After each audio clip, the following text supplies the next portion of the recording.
Black Star Network is here. Hold no punches. I'm real revolutionary right now. Support this man, Black Media. He makes sure that our stories are told. Thank you for being the voice of Black America, Roland. Stay black. I love y'all. All momentum we have now, we have to keep this going. The video looks phenomenal. See, there's a difference between Black Star Network and Black-owned media and something like CNN. You can't be Black-owned media and be scared. It's time to be smart. Bring your eyeballs home. You dig?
Thursday, April 2nd, 2026, coming up on Roland Martin Unfiltered, streaming live on the Black Star Network. Lots of discussion about capitalism. Does it actually work for black folks? A lot of people were talking about this discussion that Mark Lamont Hill, others had on the Joe Budden podcast, and where he argued that it actually doesn't. Well, John Hope Bryant, founder and CEO of Operation Hope, has a new book called Capitalism for All, here to talk about that. Pam Bondi, you're fired. The twice-impeached, criminally convicted felon-in-chief, Donald Trump, fired the now former Attorney General today. We'll tell you who he's putting in place. A federal judge has dismissed multiple claims of a civil rights lawsuit filed by the family of a black man who was shot and killed by Alabama police officers in September 2023. The judge, however, ruled that their suit against the officer who actually pulled the trigger can move forward. A black South Carolina couple files a federal lawsuit against a South Carolina state trooper, accusing the trooper of wrongly holding their family at gunpoint last year. The couple and their attorney will join us. In Florida, Governor Ron DeSantis signed a version of Trump's SAVE Act into law, as this year marks the 10th anniversary of Black Voters Matter. Well, guess what? Folks are already saying they're going to file lawsuits against that particular law. We'll be joined by Cliff Albright, co-founder of Black Voters Matter and then the executive director. All right, folks, I spoke with Michigan Congresswoman Representative Haley Stevens about her upcoming run for the United States Senate in Michigan, one of the seats Democrats desperately need to hold on to. Plus, in our Shop Black Star Network Marketplace, we'll talk to the publisher, the global,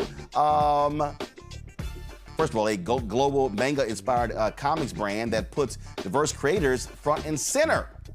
It's time to bring the funk. I'm Roland Martin Unfiltered on the Black Star Network. Let's go. Whatever the miss, he's on it. Whatever it is, he's got the scoop, the fact, the find.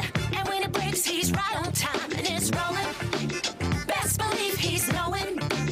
Putting it down from sports to news to politics. With entertainment just for kicks, he's rolling.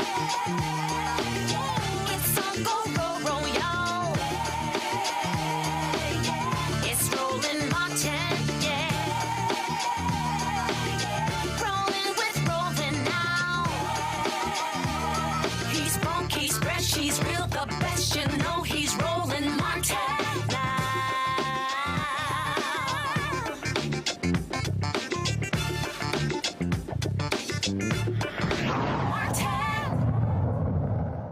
We're facing perilous economic times right now. Obviously, gas prices, $4 a gallon. People are talking about the issue of affordability. An increasing number of people are talking about the widening wealth gap in this country between the haves and the have-nots. The question is, does capitalism actually work for non-rich people? Well, John Hope Bryant, the founder of Operation Hope, says that, guess what? There is a thing called Capitalism for All. This is a copy of this cover of his new book, titled that, and he joins us right now. All right, John, glad to have you here. It's interesting because just the other day, there was this conversation that was taking place on Joe Budden's podcast, and they were having this discussion regarding Jay-Z and capitalism, and Mark Lamont Hill was talking about that. He made the point that he doesn't believe that that there should be billionaires. Other people have said that when you have billionaires in this country, that means that other people have suffered in order for them to get to that point. We see this wealth gap in this country. An increasing amount of this nation's wealth is in the hands of not even the top 1%, but the top, 0.01%. And so, but you make the case capitalism for all. Explain. Honored to be with you, Roland. Look, Lamont Hill is not wrong. Capitalism and democracy are horrible systems, except for every other system. I've been to 100 countries, man, and there is no perfect. It's screwed up all around the world, or there is screw up all around the world. But I couldn't have gone from Compton, California and South Central Los Angeles, and Mark Lamont Hill couldn't have gone from wherever he came from, and Button also to be one of the top podcasts in the world with a multi-million-dollar valuation, and he's getting a salary from that, by the way, which is capitalism. And everybody watching them are able to watch it because they can afford to pay their phone bill, which is capitalism, and they're in their car listening to it, which is capitalism, and They're at home, with the utilities of work on, which is capitalism, and you're going to the nail salon, and that's capitalism. They're not doing your nails for free. And you're going to the gas station, which is these high gas prices, and that's owned by a local small business owner in your neighborhood in many cases, and that's capitalism. And, the liquor store, and the drug dealer, that's capitalism. That's bad capitalism. But it's from the bottom to the top, wherever, if your day's not about God or love, your day's about money. So I think we need to stop the wrong discussion and start the right one. Let's stop wasting our time arguing about stupid stuff. Even if you just work for somebody, you're using your human capital and trading that for a paycheck. And that is, because you're not doing it for free. And I was able to come from Compton, California to South Central LA and to wherever I am today with a crane behind me that I'm a part owner in. I'm at the Hotel Phoenix here in Atlanta, Centennial Yards, a new $5 billion downtown for Atlanta, CIM group, that a bunch of Black investors helped us stand up along with the Ressler family and CIM group. And 30% of the workers here in the contracts are people who look like us by mandate. Well, that's Black capitalism. Atlanta, my wife calls Wakanda. That's $580 billion a year. That's Black capitalism. So the system is screwed up, and we're out of balance. Bad capitalism is where I benefit, and you pay a price for it. Slavery, human trafficking, drugs, murder and mayhem. There's all kind of subprime mortgages in 2008 by Wall Street. And there's good capitalism, where I benefit and you benefit more. I think your show is good capitalism. Can't do this show without revenue. Can't do the Breakfast Club without revenue. We'll be on there tomorrow. You can't get a job. People listening to this can't get a job or have a business where people are coming to them as customers in our neighborhoods without capitalism and free enterprise. People say, Roland, I hate rich people. No, you don't. You hate rich people until you become rich. What you hate is a gamed system. What you hate is a system that no matter how hard I work, that you work, you can't seem to get ahead. You got 2 jobs and 3 contracts and 2 side gigs, and you look at some half-wit on TV on Wall Street that's lazy, shiftless, and uneducated or untalented, and they're a millionaire, a billionaire, and you go, okay, this system is wrong. Okay, we can get with that. Let's ungame the system. Rockefeller wasn't perfect by any stretch of the imagination, but without him, you wouldn't have libraries. You wouldn't have Spelman College here because I believe his wife is named after his wife or his sister. They put the money up for that. I mean, we can go on and on and on.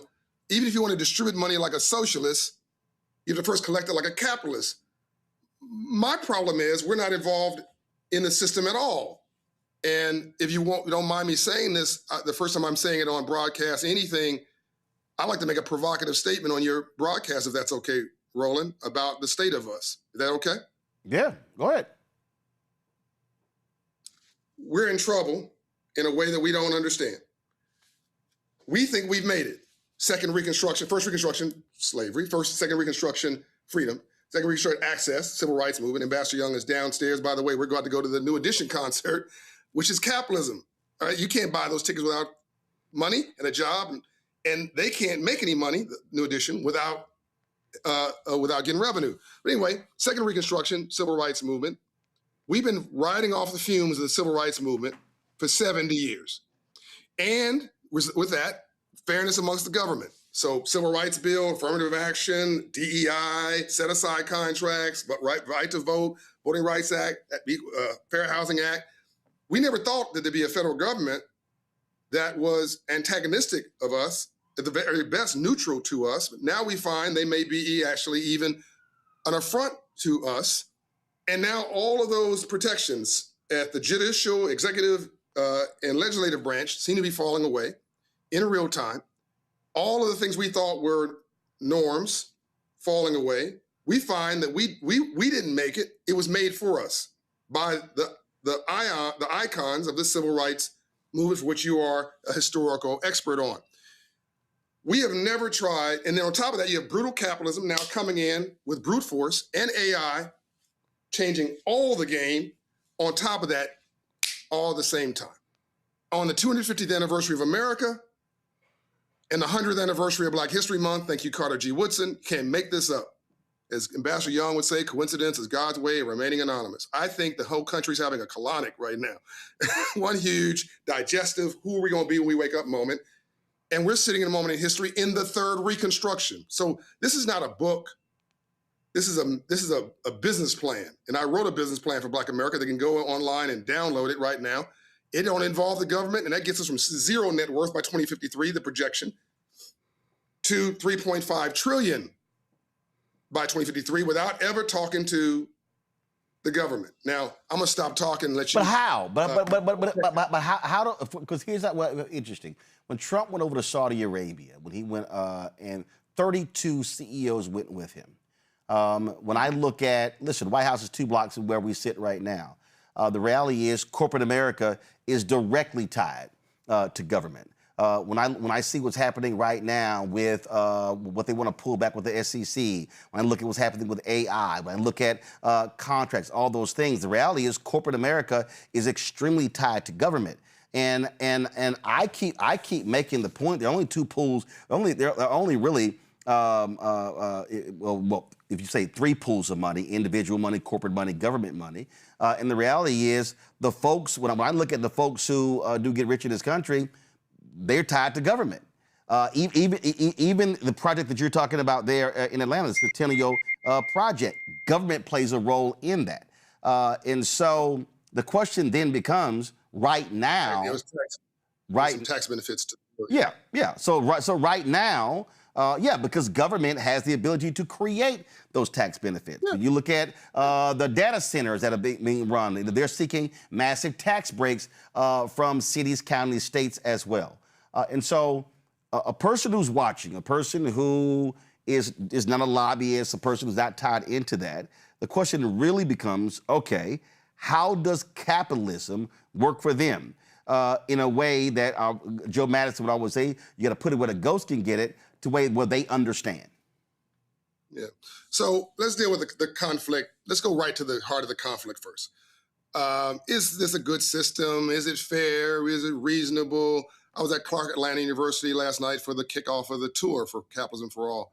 It was a packed house, and a student walks up, Sister John, explain to me the fairness of capitalism. How is this system fair? My response is, it was never designed to be fair. Fair ain't got nothing to do with it.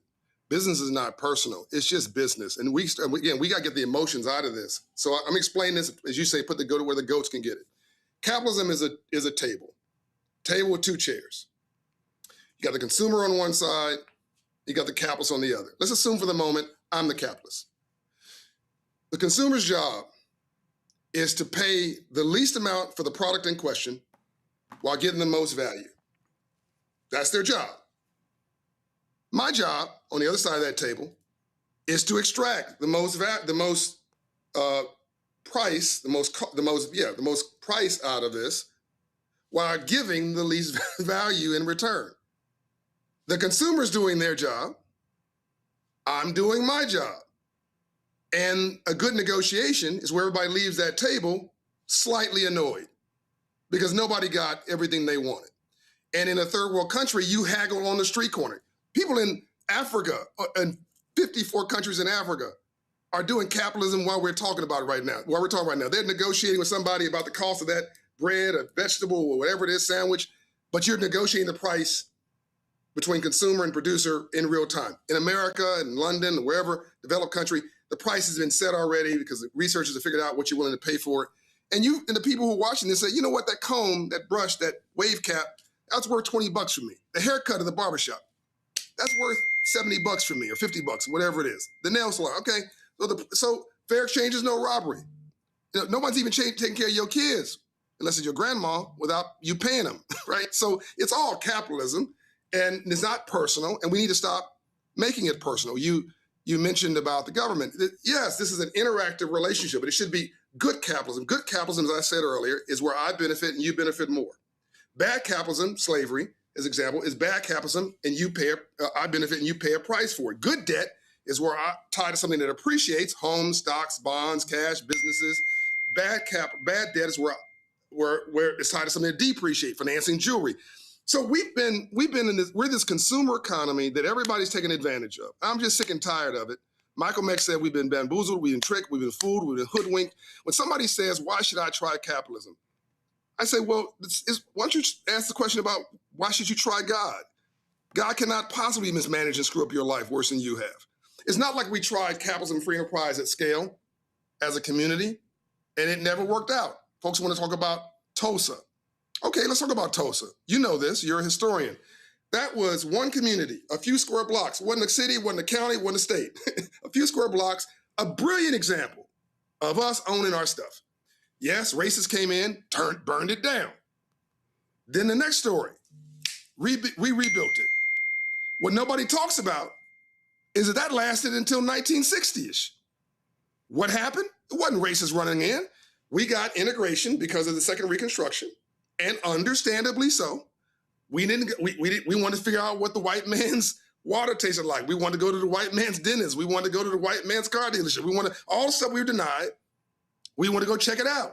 Well, that removed the enclosed economy that's protecting and building up Tulsa, and it literally just slowly died. So it ultimately wasn't the riots that killed it. It was market dynamics that we didn't understand because we were not sophisticated in this space. And I want to ungame this system. Yeah, but if you go ahead. So you're making the argument in the book about economic inclusion, yet we are operating right now where market forces don't even want to hear the word inclusion, where it is a dirty, nasty word. So okay, and you have corporations at literally we have an administration. Federal administration, and then now it's filtered down to where Republicans control states, same thing. You got Texas, got rid of its HUB program, that 15,000 businesses, many of them African-American. That was a program that was put in place by Republican Governor George W. Bush. So explain how in this current climate, you're arguing to embrace economic inclusion where the market, where people are saying, I don't even want to hear the word inclusion. Yeah, so I'm actually not talking about economic inclusion. I'm not talking about DEI. I'm not talking about diversity. I'm not talking about affirmative action. In fact, DEI is dead on arrival. I mean, first of all, we were fifth on the list when we started arguing about it, right? So why are you arguing about something you fifth on the list? So define. So when you say economic inclusion, define that. I'm not talking about economic inclusion. I'm talking about inclusive economics. So I've come up with a phrase, an approach that we have tested is politically neutral. It's hard to hit. And again, this book is not about morals. It's 200 pages of math. Once you read this book, and I'm going to get into some specific examples to address your concern, so there's not philosophical, it's practical and specific, my next sentence. But this book is not, you need to take this book. People are going to take this book. By the way, thanks everybody for making it top 100 on Amazon today, 2 days after it's top 100 of all books in the world, new releases. You may take this book, go to page 88, section 42, page 42, section 3, and give a fact that is undeniable. Here's one. There are 10,000 baby boomers, read white, wealthy, male, all trying to play golf at the same time. 10,000 white, wealthy men, baby boomers, are retiring, 65 years of age, and walking out the economy, Roland, every day. Not every month, not every week. It's never happened in history. In the biggest economy in the world, they're walking out the door every day, 10,000 of them. That has to be replaced. Now let's look at so who are we in 1953? We were 80% black, 90% white. It's a stunning number, this country. Now it's 40% black and brown. Within a decade, a majority of minorities, okay? I do a very specific test in the book about a 50-year data sample that proves the point. Black folks, because of black folks, we had affirmative action, President Kennedy, President Johnson, honorary President Dr. King, and some thought that's too much push, too much progress. Here comes Nixon in response to that. We could argue, by the way, Abraham Lincoln ushered in President Johnson, Lincoln and Frederick Douglass, too much progress. Here comes this Southern segregationist, first Reconstruction, President Johnson. You could argue that happened with President Obama, has ushered in this other situation today. Let's go back to the facts of the matter. So you have women who get put in, white women, into benefit from affirmative action under Nixon, who, by the way, introduced affirmative action, a Republican president, all right? Created the National Minority Business Development Agency, a Republican president. Yeah, well, actually, affirmative action was introduced by LBJ. It was put into policy by Nixon and Arthur Fletcher. Go ahead. Yeah, keep it real, Roland. Give me straight on the facts. So white women get the benefit that black folks teed up. Okay, I have no problem with that. I'm glad somebody benefited. Here comes after that, our smart black women slotting in, Latinos, Asians, Indians, all slotting in. So is that a moral message? No. Today, what's the result? $30 trillion economy? $8 to $10 trillion every year are women. And women couldn't get a bank account in 1972. A woman couldn't get a loan unless her husband co-signed it. A white woman, a white blonde-haired, blue-eyed woman in 1972 could not get a loan unless her husband co-signed it or a bank account. So the inclusion of them in the economy expanded the economy. What's happening now is bad math. You can't grow the economy by making it smaller. Immigrants, it's shocking. What's the immigrant contribution to the American economy? You listen to the pundits, it's zero, it's negative. It's actually 18%. I'll slow that down and say it again. Almost 20% of $30 trillion a year are immigrants. What percentage of bank accounts are being opened in the biggest banks in the world in America today of new to America, new immigrants from elsewhere, Africa, Nigeria, Latin America, Brazil, Asia, wherever? What's the percentage? Almost everything, well above 65%, because 95% of white folks got an account already. So my point is we're arguing about the wrong thing. In fact, we're arguing. I like math. It doesn't have an opinion. God still sits on the throne. Badness is just failed, is defined by light. And badness is failed goodness, and darkness is defined by light. I believe on the 250th anniversary of America, God has sent a message to the biggest economy on the planet. You can't grow. You can't survive another 20 years without speaking Mandarin, Chinese, unless you embrace the least of these God's children, unless the bottom is able to come to the middle and push some of us to the top. My rich friends need my poor friends do better if only say rich. I'm just making a math case, Roland. I'm not making a moral case. The math is undeniable, and it's all through this book. You cannot succeed. There's not enough successful, college-educated white men, this is not a racial comment, to drive GDP, gross domestic product, for the next 20 years. They need us. I want every white man to be successful. Anybody who wants to take this clip and push it somewhere, I want everybody to be successful. It's just not enough of them. They need us. Even a racist is successful when we succeed, because all boats rise. It's okay if you don't like me. I like me. You keep your drama over there. Let's talk about the only color that's non-racial, that's non-biased, which is green, economic green. You come and increase your credit score at Operation Hope.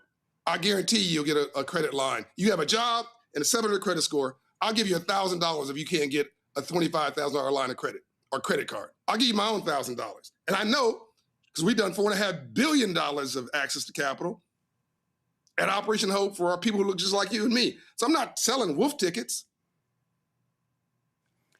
Question. Next answer is small.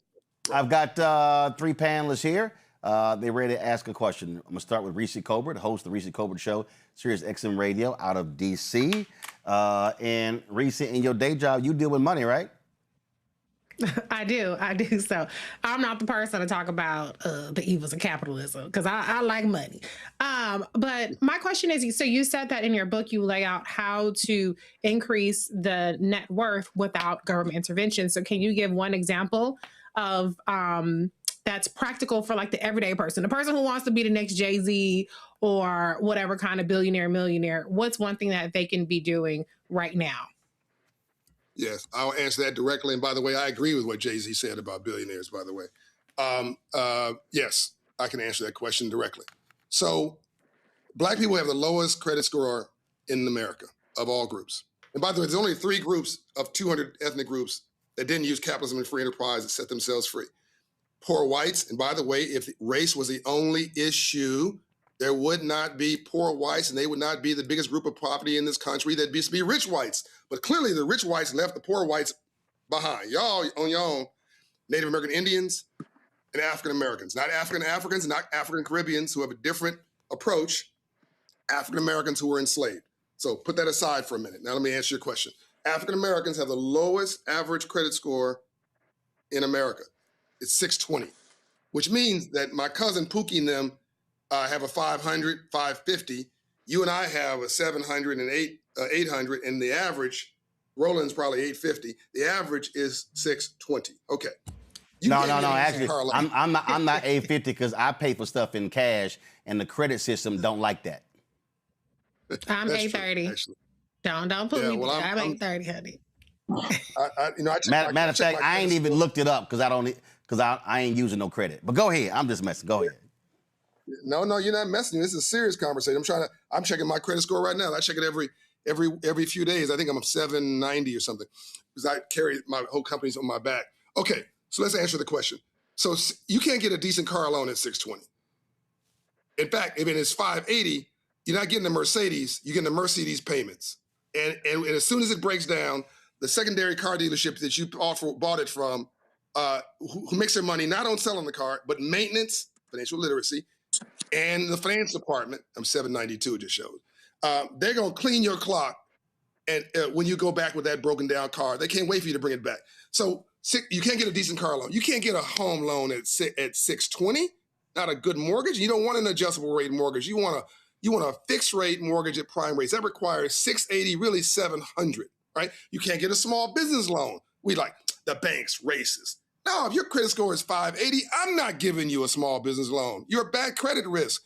So at 700 a month plus the securitication of your house probably, now you can access a small business loan. So we're literally locked out of credit. Now so if you raise your credit score 100 points, to answer her question succinctly, if we raise our credit score 100 points, as my business plan for Black America says, you can download the plan right now. It's full open source information. If you raise our credit scores less than 100 points, from 620 to 700 over the next 10 years, Black America picks up $750 billion in net worth. Now you take that 700 credit score and you walk to the bank, who, by the way, used to be racist 100 years ago when the Joe family owned it in Alabama. But now that bank is publicly traded and you and I own stock in it in our 401k plan. So you go to the bank, they have to make a loan to make a profit. You say, I'm 700, I got my income, blah, blah, blah, blah. I want to buy a house. Now, you get the house. The number one way you build wealth in America is home ownership. I'm so tired of people arguing about this stupid point. And that's $800 billion of new net worth. So that's $750 billion, $800 billion. That's 1.5, give or take, trillion. We haven't even talked to the government other than paying the government property taxes, which then allows the government, by the way, Roland, to do the tax abatement for the Centennial Yards project and Hudson Yards in Manhattan and all these other things we see going up. Okay, now here's the most powerful one. There's between 88 trillion and $100 trillion in wealth that's going to transfer from baby boomers in the next 10 years on average. I detailed this again in the book. 15% of that are businesses. The kids and the wives and the husbands wants the stocks, the bonds, the cash, the real estate, the jets, the vacation homes. They don't want the businesses. Too much work. There's nothing wrong with the businesses. Why are we doing a GoFundMe campaign on a $20,000 pizzeria in my neighborhood where it's going to go broke probably and your family going to be irritated with you for losing their money? Go in your local neighborhood, wherever you are, Columbus, Georgia, Memphis, Tennessee, wherever you are, find the dentist that owns 3 dental offices, the nail salon that owns 2 locations, the barbershop that has 3 locations. See if the owner is 65, 64, 63, make friends with them. Go meet a white person, go meet a Latino, an Asian, I don't care who they are, Black person who owns a business. Befriend them because they have nobody to give that business to. And in 6 months, say, you know what? I think I can buy this business from you. I'd like to own this business. I'm passionate about it. I can go get half of this finance from the bank on the cash flow of this $7 million of this $1 million business. It's already got property. It's already got cash flow and customers. Already has a name. And if you mind taking 40% of the paper back in seller financing, by the way, if I screw up in the next 3 years, you get the business back. Fair exchange is no robbery. If I screw up, you get it back. and I'll raise 10%, $100,000 of the $900,000 of the $1 million purchase price. $900,000 is financed. I'll raise $100,000 in an LLC through a limited liability corporation through a private placement with my friends, a friends round, and we're gonna close this deal. I'm gonna own $1 million business like that. So let me $1 million right there. You ain't got the AI. And none of that's the government. So we were talking about, and then the next question is going to go to Nola and then to Greg. So we're talking about this idea of economic inclusion, inclusive economics. And first and foremost, the individual. That's my credit score, by the way. The individual has to confront the reality of their personal finances. So the point is, if we have credit scores that are so low, we're paying much higher. Right. Pardon me. Get it. So if we have low credit scores, we're paying much higher interest rates on cars. People, they are literally renting washing machines, dryers, furniture, things along those lines. And so what they're simply doing is just giving their money away.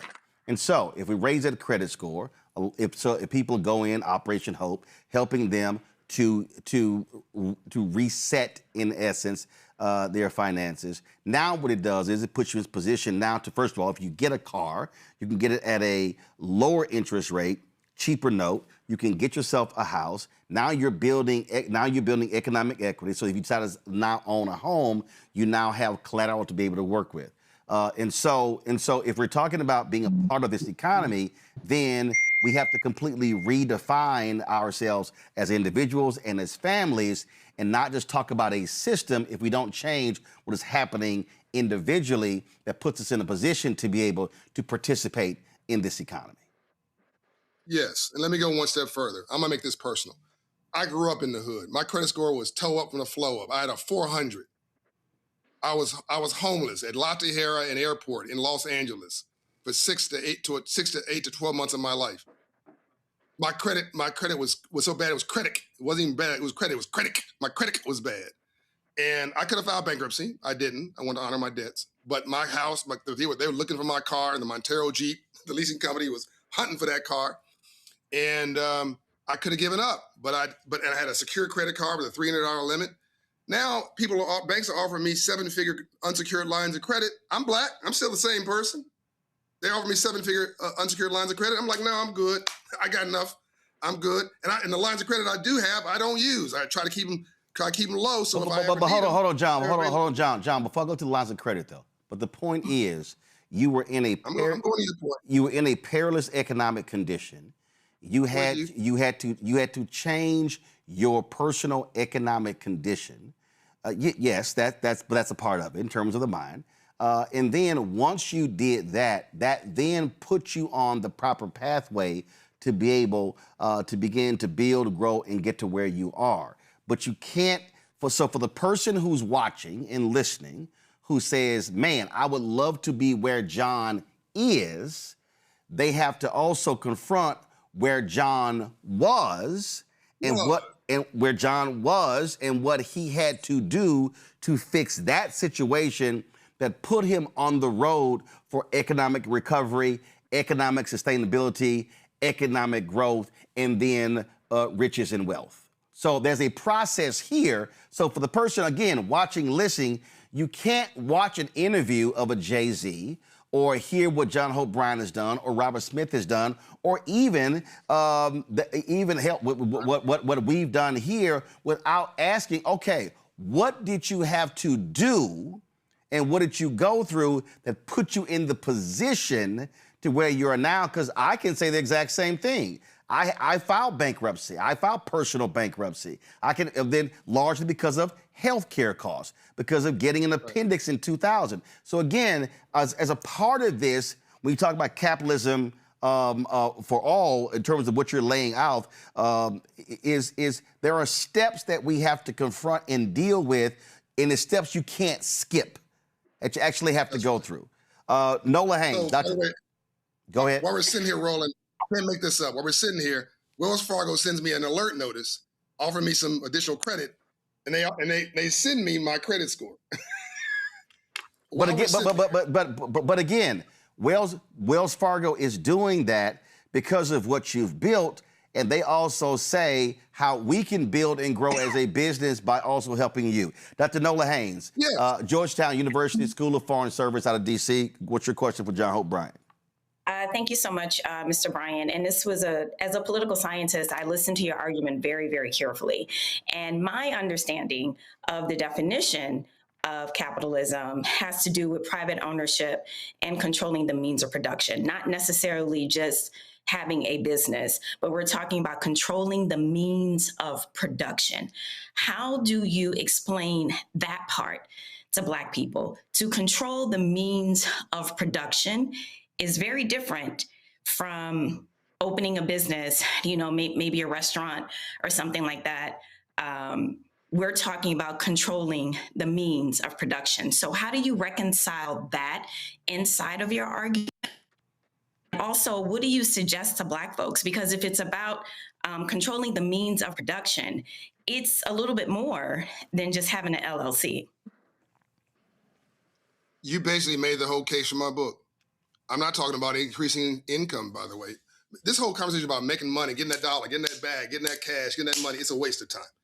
All money is a transfer of value. That's all it is. A check. I can write a check on the back of your jacket and put your routing number and your account number and take it to the bank. And the bank has to go huddle in the corner, the manager, to figure out whether they have to cash your jacket or be sued. So we're having the wrong conversation about money. You make money during the day, you build wealth in your sleep. Ownership. The book is about wealth creation, ownership. So what Roland was saying is, first thing you've got to own is your mindset. There's a lot of NBA players, NFL players, 70% of them go bankrupt 5 years after retirement. 70% of lottery winners bankrupt 5 years after retirement. We've got to stop obsessing about the money. It's the mindset, and it's ownership. So let's start with owning a home. Well, first of all, start with owning yourself, owning your good credit. Because you never had a billionaire, millionaire, city, state, county, government, anywhere in the world didn't do it on the back of good debt. That is a literal fact. This is about the definition of capitalism. This is about the definition of capitalism. This isn't about ownership and changing your mindset. I'm dealing with the definition. How do you reconcile the means to production? That's a big thing. I mean, Black people, as far as I know, don't own factories, just like talking about it. I own the hotel I'm sitting in right now. Wonderful for you. That's great. But this is the point. This is the point. Look, let me make this simple. You're right. No, don't do that. You don't have to make it simple for me, dude. No. Hold up, one second. Hold up, 1 second. We do have to make it simple. Let me just go ahead. Okay, let me just say this right now, John, before you make that point. And this is, we do have to make it simple. And the reason we have to make this simple, because y'all, I'm listening to this conversation. I'm asking the questions. I'm also reading the chat room as we talk. And I'm telling you right now, we're losing a lot of people. We have to make this thing, we got to break this thing down in much more simple terms for folk to understand. Otherwise, it's going to be like, okay, I heard a lot of stuff, I still don't get it. And so that's why. Not what I was responding to, though, Roland. I felt like that comment No. not necessarily explaining how to break down capitalism. No. I know that needs to be broken down. No. I know what you were saying. I simply took what you said and I wanted to expand it, because what I'm saying is, I'm literally, as we are talking, I am looking at more than 3,000 people who are going, I ain't really following this. And so what I am saying is, we do have to simplify this for most people, because they're not having these discussions on a regular basis. John, go ahead. Let me just give everybody a check that's on this broadcast. Let's see if we can make this relatable. Because I'm more of about a PhD than a PhD anyway. I graduated high school with a good enough diploma, a GED. So I didn't even get an advanced degree. So let me just make this real simple. Anybody listening to this who makes $60,000 or less, you call my office tomorrow, I'm gonna get you a check. If I don't give you a check, I'm gonna give you a $500. I'll give you a $500 check. If you work, and let's assume you make $38,000, you got 3 children, you qualify for the Earned Income Tax Credit. if you never heard the EITC, this is financial literacy and capitalism and ownership. If you never heard of EITC, congratulations, it's retroactive for 3 years. So now versus a $7,500 check that the government gives you back in a refund, you get 3 times that. You get almost $20,000. You take that $20,000, you make $38,000. You either pay off that car note or put a down payment on a house or pay off your credit cards, which relieves the stress, or you start a business, but you buy some stock, but you reset your life. And that's the power of financial literacy and the power of capitalism. That's financial literacy, the government, as you just said, Roland, working your mindset and taking that money and doing something useful with it. Now, I just gave you some money. And it's basically the more money, the less money you make and the more children you have, if you're working, the bigger the EITC refund check. 1 out of 4 Americans, read Black mostly, who earn EITC benefits never ask for it. So that's $20 billion a year. Poof, while we're sitting there arguing, somebody should be getting a check. We need to be doing rallies about earned income tax credit. That's Black folks and their money. I'm just tired of having debates. I'm on this broadcast because I respect you, Roland, but I'm tired of having discussions about philosophy. People are broke. And if we don't do something different in Black America, and I really respect the lady, the academic actually, who just talked about it, and she's necessary in the discussion. But I don't argue about history. I don't argue about reparations. I'm not arguing. I'm telling you what I've done. I'm telling you that this works. And I'm telling you, until we try this at scale and we fail, I don't want to hear anything. Because our net worth by 2053 is scheduled to be zero. Zero. Question from Dr. Greg Carr, Department of African American Studies, Howard University out of D.C. Thank you, Roland, and thank you, Brother Bryant. I think we agree on just about everything. Capitalism is for all. What we might disagree is good capitalism and bad capitalism. Those Africans that trafficked us, for example, didn't realize that they were the foundation for the capitalist system we live in now. That's why we're speaking English. My question to you would be about state capitalism, what might be called socialism in some countries, what might be called state capitalism here, and the role it plays. Roland asked a question very early that I would kind of echo, but before I do want to say something as you sit in Atlanta. And again, we're not going to get into that. You say you didn't really talk about the history, but I will mention Dr. King in this regard. They were in Newark near the end of Dr. King's life, and they had just come from a meeting with Amiri Baraka. And Andrew Young said to Dr. King, when Dr. King said, I understand the poor, I understand those who don't have money, and I feel their pain. And Andrew Young said, well, I don't know, Martin. It's not the entire system. It's only part of it, and I think we can fix that. At which point Martin Luther King said, according to Harry Belafonte, I don't need to hear from you, Andy. I've heard enough from you. You're a capitalist, and I'm not. So we're not going to see eye to eye on this and a lot of other stuff. Now, that having been said, I think I take the Hosea Williams position. Wakanda is beautiful if everybody got a house to live in, but that's a different story.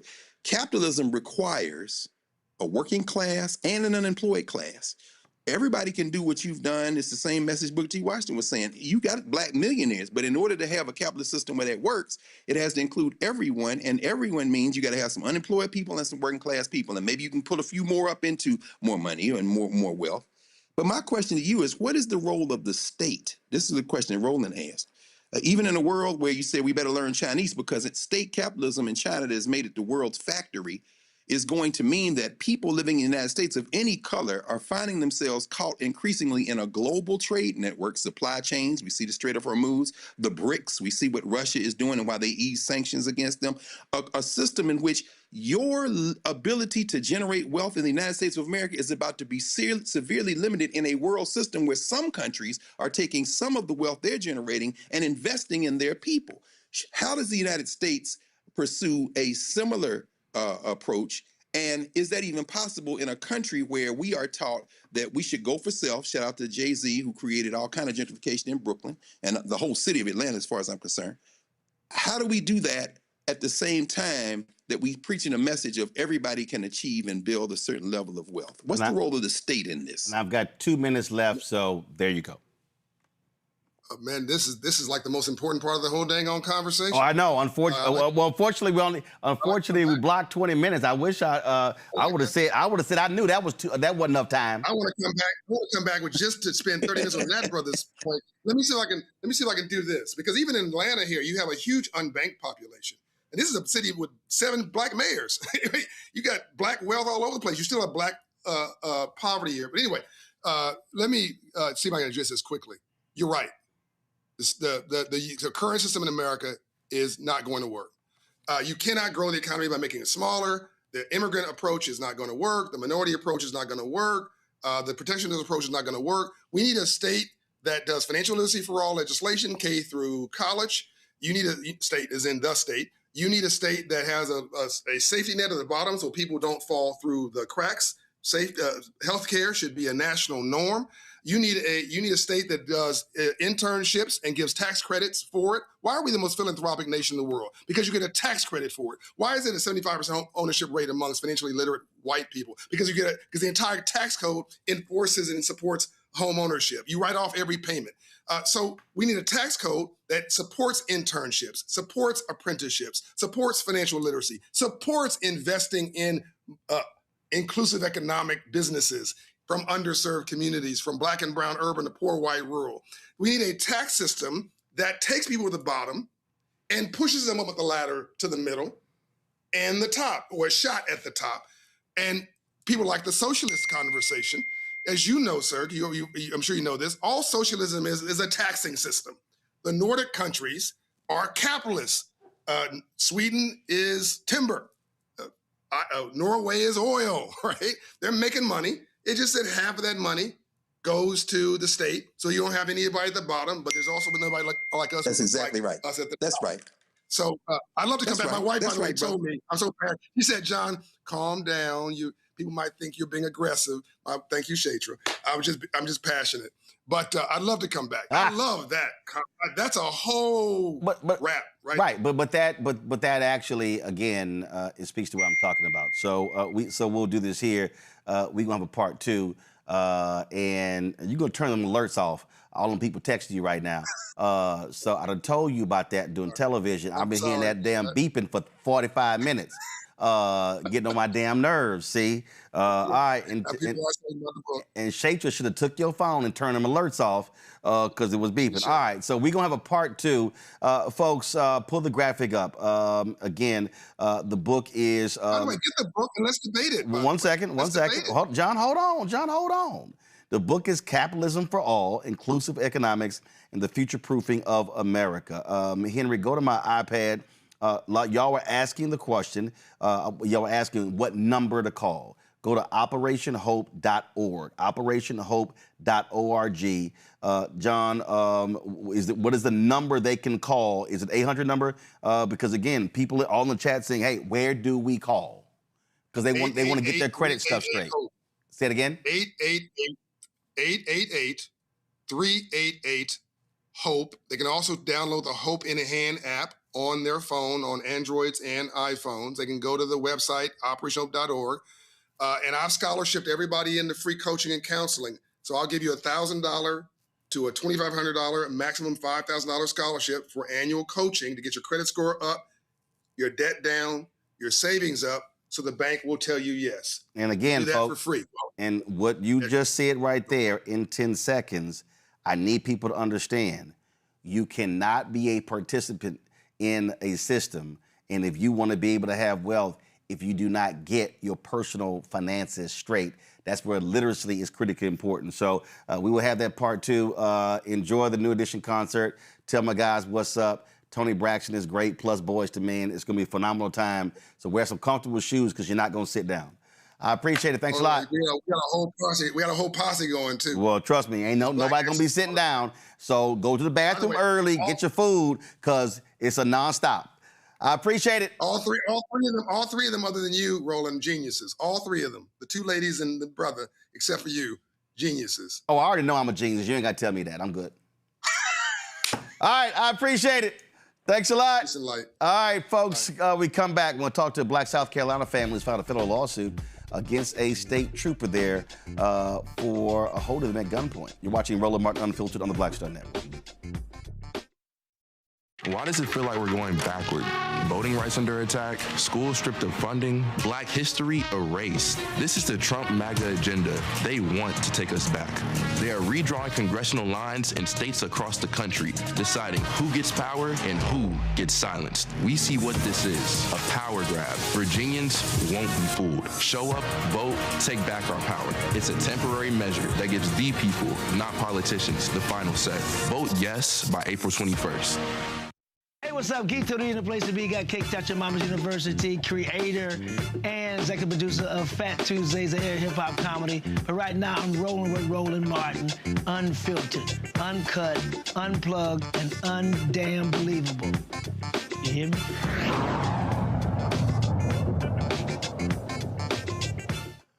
Folks, a Black South Carolina couple has filed a federal lawsuit claiming a South Carolina state trooper wrongfully held their family at gunpoint last year.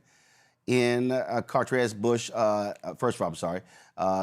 and Jasmine Scott's complaint filed Tuesday, the South Carolina Department of Public Safety and Trooper Kyle J. Lyman are accused of gross negligence, negligent supervision, false imprisonment, violation of due process, unreasonable seizure, and excessive force in connection with the May 4th incident. According to the lawsuit, Lyman conducted the stop based solely on a third-party 911 complaint alleging that Rush was transporting stolen dirt bikes and a four-wheeler inside a U-Haul trailer attached to the truck.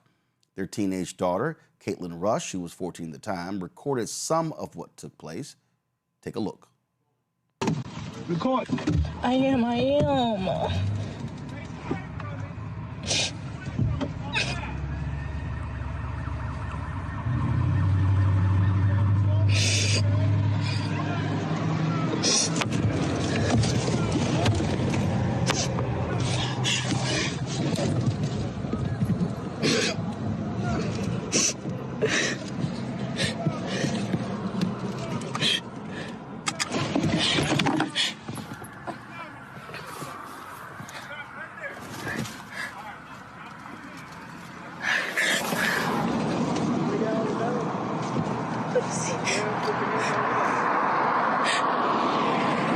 Passenger, step out.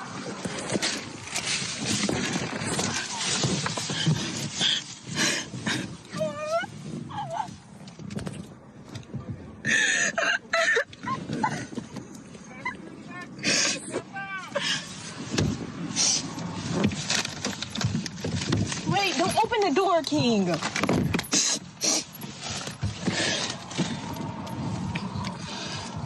Right there.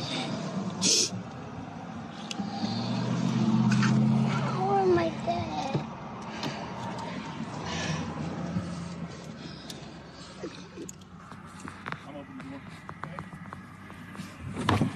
Come on out, ma'am. We're gonna come right back here, okay? Can y'all come out the truck? Come on out the truck. Okay. I see you got your seatbelt on. Come on out. You good? We're gonna come right back here, okay? Okay. We're gonna come right back there.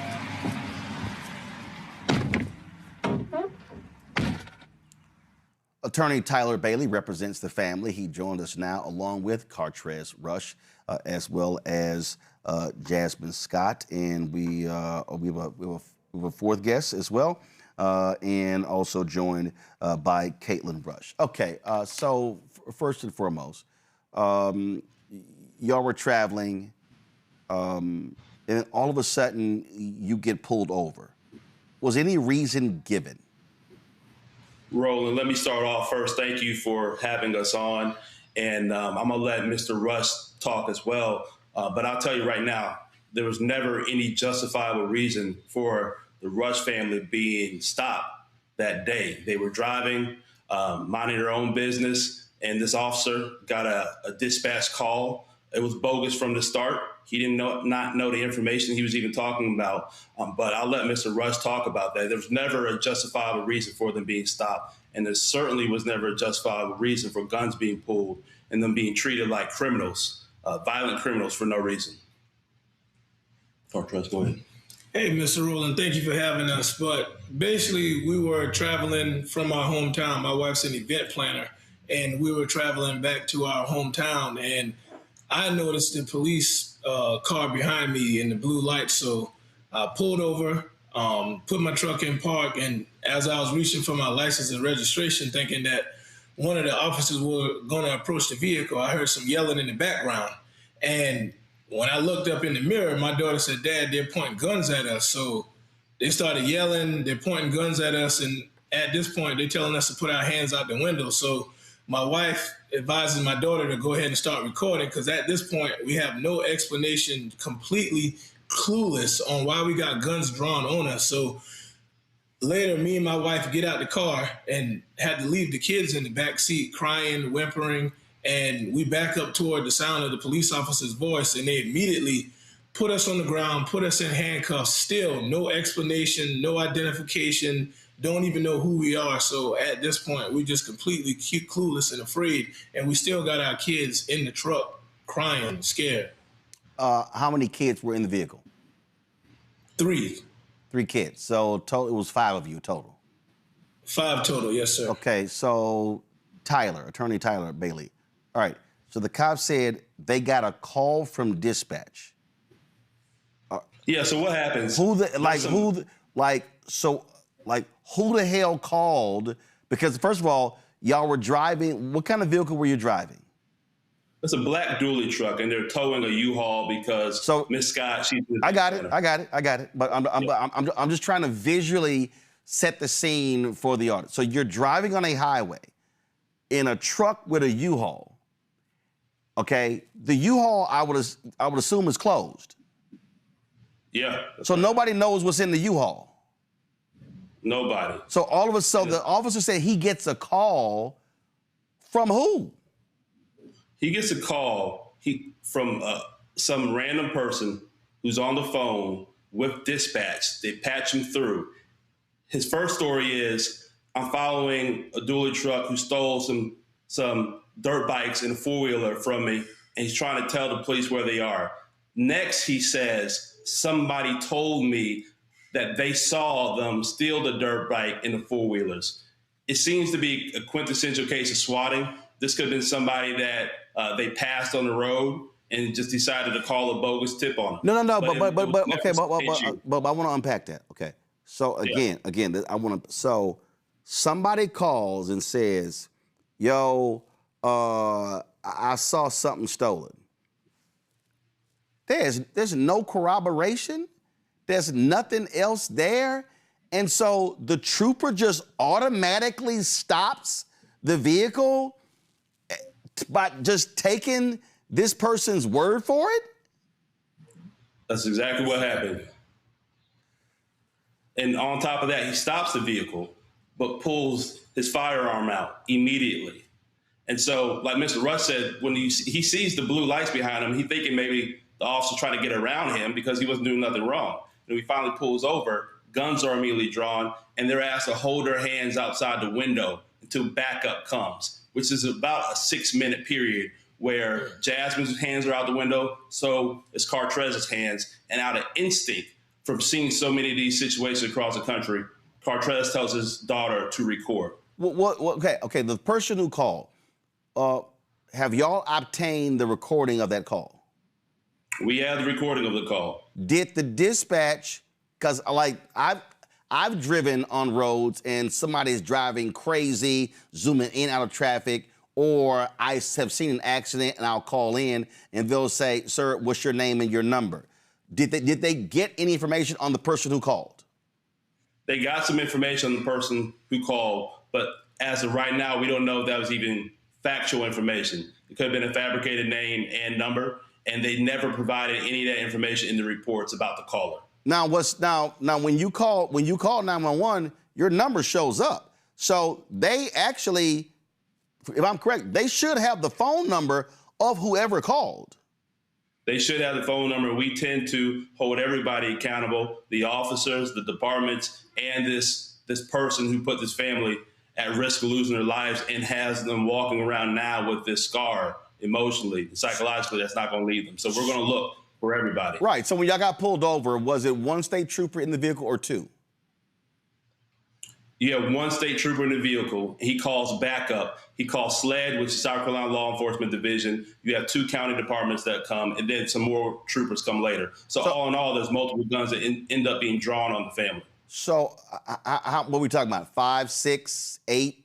About 5 officers. So we got about 5 officers drawing guns, all based on a phone call alleging something was stolen, and we have no basis of fact to establish that.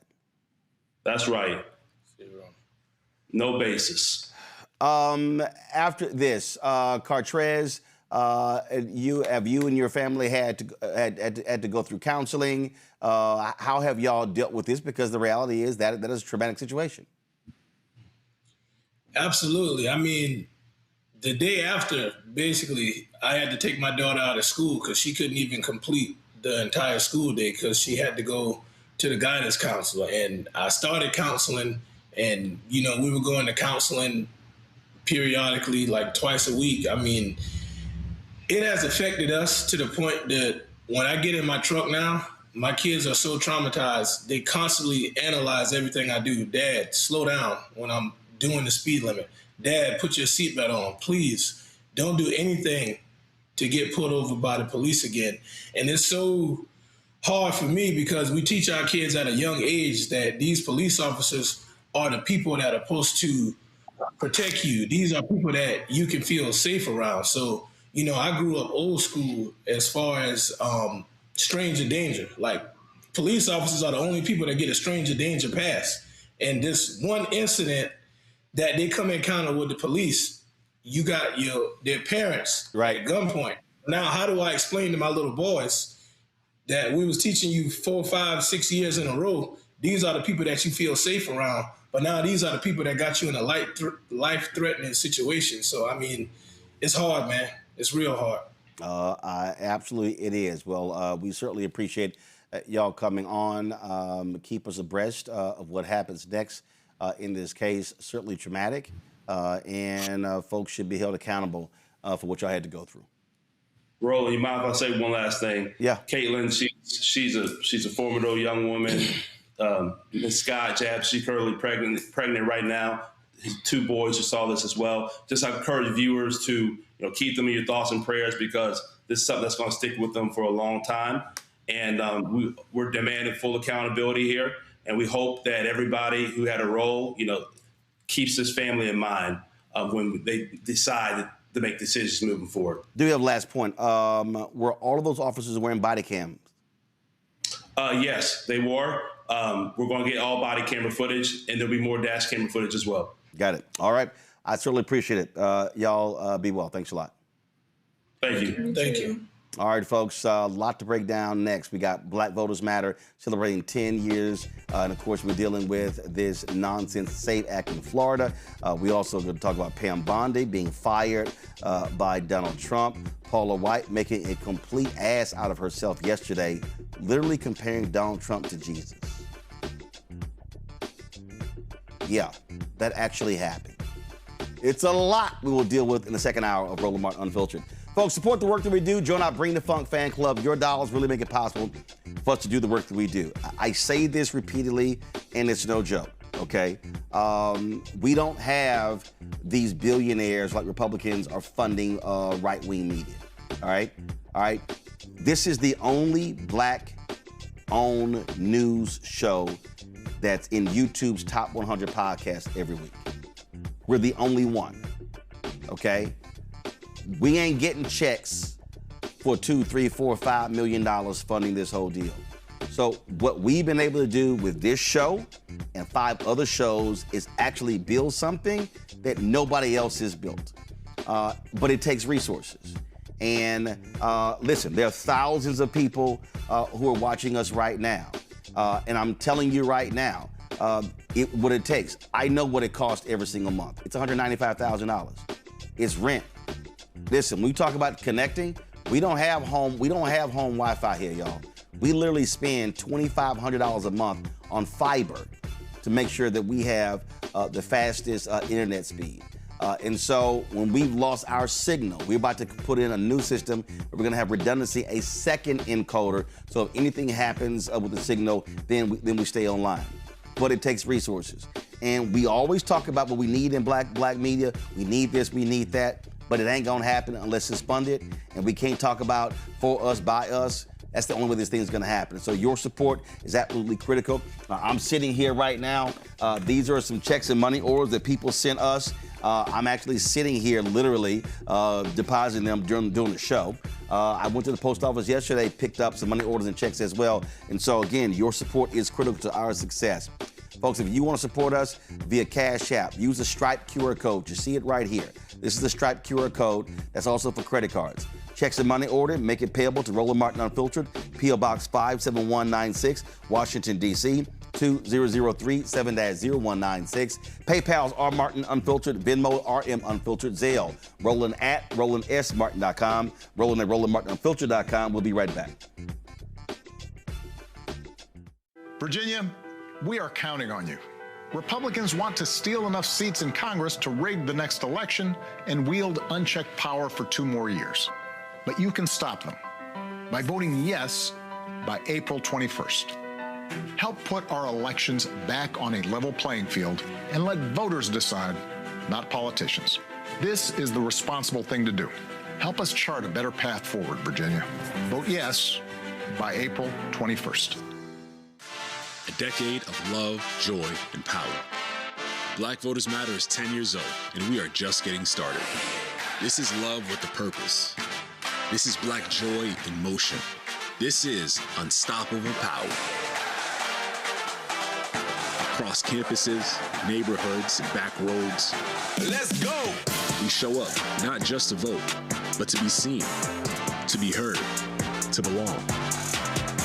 We ride together, we organize together. We remind each other that our voices matter, because they always have. Black Voters Matter is about more than ballots. It's about housing and healthcare, clean water and living wages, education, reproductive freedom, and dignity. It's about turning pain into action, turning belief into movement, turning community into power. We don't wait to be invited. We bring the energy. We bring the love. We bring the people. Because when Black communities come together, we don't just survive, we thrive. This is how change happens. This is how history moves.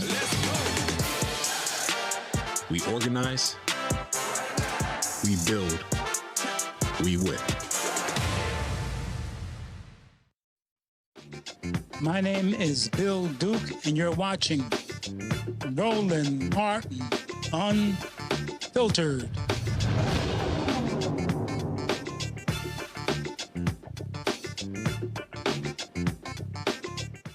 Folks, the blonde MAGA Barbie has finally been fired. Thursday, Donald Trump fired Attorney General Pam Bondi. Sources say he had been frustrated with her over multiple things, including her handling of the Jeffrey Epstein files and that she had not investigated or prosecuted enough of his political enemies. She's the second cabinet secretary to be let go following the recent firing of MAGA Barbie, ICE MAGA Barbie, Kristi Noem. Trump says Bondi will be replaced for now by Deputy Attorney General Todd Blanche, who will serve as acting Attorney General. You know, the same one who wants more political enemies gone after. In addition to that, he also says she's going to be getting a great private sector job to continue the MAGA agenda. Here's the reality here, Reese. We have a narcissist, a corrupt, vindictive individual who wants fealty from everyone, wants pushback from no one. And, you know, it's interesting when the other day Stephen A. was talking about a number of things, and he mentioned me, and he mentioned want to see my show succeed, but he also said that, you know, I had gone far left. And let me be perfectly clear. I've never self-identified as a Democrat or Republican or even an independent. I'm Black. And when I look at what I care about is Black interest. And what I see here with this man and his administration is pure, unadulterated evil. What this man wants to do is shameful and despicable. When he is rewarding that individual who tried to storm the Capitol, who got shot and killed, by giving her family millions of dollars. Mike Flynn, who pleaded guilty twice, giving him $1.5 million. All these people who he has pardoned, who committed fraud against the American people. The efforts to defund Black America, the target of individuals. The case we just had right there, that family has absolutely no way to seek the federal government to step in because Donald Trump wants to give immunity to all cops. And so I absolutely positively am against this man, his entire administration, because they are pure evil, including Pam Bondi. Oh, yeah. So as far as Pam Bondi is concerned, Bobby, hasta luego. Don't let the door hit you where the good Lord split you. But let's be honest, she was as loyal as we've ever seen an attorney general to the president. I mean, she was basically his concierge. You get a charge, you get a charge, you get a charge. It just so happens that you cannot charge and convict people of crimes that they did not actually commit in some cases. Now, we see a lot of people that go to jail wrongfully convicted. But what she was trying to do was so egregiously wrong, unethical, and illegal that her cases kept getting thrown out. But let's recap Pam Bondi's worst hits. This is the person that withdrew from consent decrees that blood was spilled for to get in the cases of Ahmaud Arbery, Breonna Taylor, George Floyd, and even Tyree Nichols down in Memphis. They withdrew, her Department of Justice withdrew from those consent decrees. She also, like you said, aided and abetted Donald Trump's pardon of all those insurrectionists. She has charged, Congresswoman LaMonica McIver is still facing charges for doing her job as a congresswoman, her oversight duty. She's still trying to charge to this day Tish James. We talked about it on last week's show, on last Thursday's show. She's consistently tried to prosecute people who have no business prosecuting. And she has seen to it that people who actually should be locked the fuck up do not face any kind of accountability. Tom Homan, who's the board czar, who was taking money in brown paper bags, where are his charges at? And so in terms of an attorney general, she was as bad as it gets. Lawless, unethical, incompetent, and willing to do Donald Trump's bidding. She debased herself in hearing after hearing. And guess what? You still gonna have to bring your ass in front of Congress and testify about them Epstein files. Because Congressman Robert Garcia said, not so fast. Just because you're not the attorney general anymore, that does not get you off the hook. And so I could not be happier to see her go. And yes, we know that somebody just as bad, if not worse, will replace her. But any kind of person that gets kicked out of this administration, I'm happy to see him go. Ding dong, the witch is dead. Bye, girl. Yeah, and don't be shocked, Nola, if it's Hartmut Dillon. This is the idiot who's over the Civil Rights Division of the Department of Justice. This woman is atrocious and pathetic. And yeah, Donald Trump wants 100% fealty. And there's no separation between the White House and the Department of Justice. These people do not believe in checks and balances. And I'll say it again. I want MAGA to be completely decimated in November. I want them to lose the House. I want them to lose the Senate.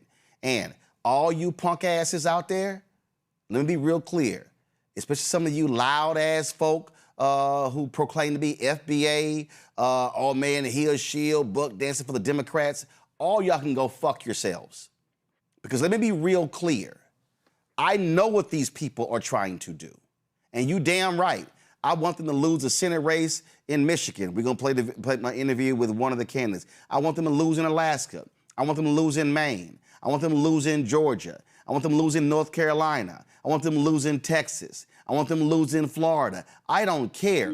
Because what these people are doing, they want you to destroy any and everything in Black America. Again, all y'all FBA, B1, ADOS folks, it don't matter.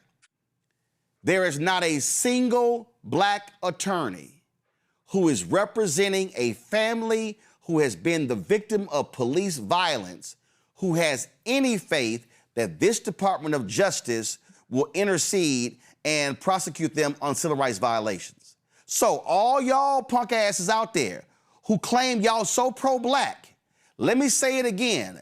This DOJ don't give a damn. Donald Trump has said 100% immunity for any cop. So, and you're right, the 2 cops in the Breonna Taylor case, they dropped the charges. I can name case after case. So, if y'all can call me whatever names you want to, and y'all can sit here and do all you little punk-ass podcasts and talk behind your microphone about why y'all Simple Simon assholes are saying that Black America is being under assault every single day, and it is being led by Donald Trump and his Department of Injustice, Nola.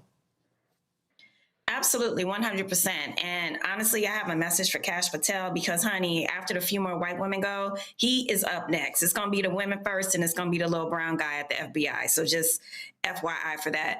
But, you know, all of this, I want to lean in on the 1-6 point even further and kind of drawing in what you just said, Roland. For people out there who align with this administration, especially Black folks, there are very real reasons why people feel that if that is the road that you are traveling on, you are traveling down some very anti-Black roads. And when you do that, that means you are not only moving against yourself, you're moving against us, right? And any time where you have a situation where the so-called law and order GOPers, right, can flip the narrative about January 6th. And I think this is something that's still on my mind because I recently sat down with Harry Dunn. And when you have a Capitol Police officer explain to you in great detail what happened in that day, how that day unfolded, how people were hurt and injured, and you can have Pam Bondi come to the American people, completely switch up that narrative, not only pardon them, but also disrespect the Capitol Hill Police or even further by hiring 1-6 insurrectionists.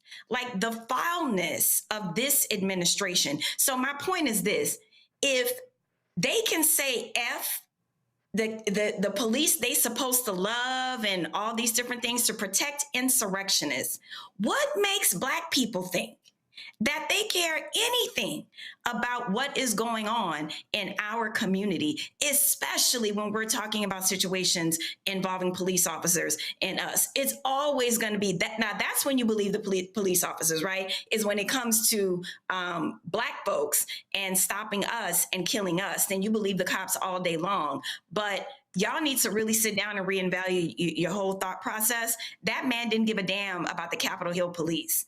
Not one damn, and looked them straight in their eyes and said, not only we gonna pardon them, we gonna hire them, and we gonna give them some money, because actually 1-6 was y'all's fault.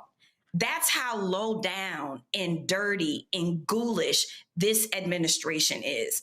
If anybody out there thinking they have y'all back for anything, even Pam Bondi, even if she does get a sweetheart job in the private sector, honey, it's going to be more y'all getting thrown up underneath that bus. And it's going to be very interesting to see once accountability comes knocking at y'all's door. See, Greg, you know, it's really interesting to me, Greg, when I listen to these, when some folks have sent me some stuff, you got these loudmouth fools who love running their mouths, to about, yeah, you know, he'll alpha, he'll represent all alphas. Of course I don't, fool. I represent my damn self. But here's what I do know. What I do know is, and again, I just get a kick out of these FBA, these freedmen, these ADOS people who love running their mouths and who's like, who want to trash Democrats. Oh, and let's be real clear, I've been highly critical of Democrats on this show, so I don't know what meth y'all smoking. But here's what I do know. I got some common damn sense. And here's what I know. This is some basic ass political common sense. It's gonna be, except in the California governor's race, where it's a jungle primary and the top 2 winners advance to the general. And if some of them Democrats don't drop out, it could be a Republican who ends up being governor. It's 2 parties in this country. It's going to be a Democrat. It's going to be a Republican. And here's what I know. If the Republicans control the Senate and control the House, they can pass any law they want to, and Trump can sign it. If the Democrats win more House seats, the Democrats become in control. I don't give a shit if y'all don't like Hakeem Jeffries. I really don't care. Because guess what? If the Democrats win 218 seats, then they're going to have a vote amongst themselves as to who the next Speaker of the House should be. So I ain't even having that conversation. I'm talking about stopping MAGA. So if that means that I want more Democrats to win House seats, you goddamn right I do. Because I need evil to be stopped. And that means that more Democrats win Senate seats, that stops them from being in control. Now, I don't believe in political violence, but let me remind y'all of something. There was a German theologian named Dietrich Bonhoeffer who came to the United States and studied at Union Theological, who got an understanding of black liberation theology at Abyssinian Baptist Church. And Dietrich Bonhoeffer was so aghast at the evil of Hitler that he aligned with others to plot to assassinate Adolf Hitler. That's how much a theologian, a man of God, resolved within his own mind that it was important that this man was so evil they would assassinate him. I don't believe in assassination. I don't believe in murder.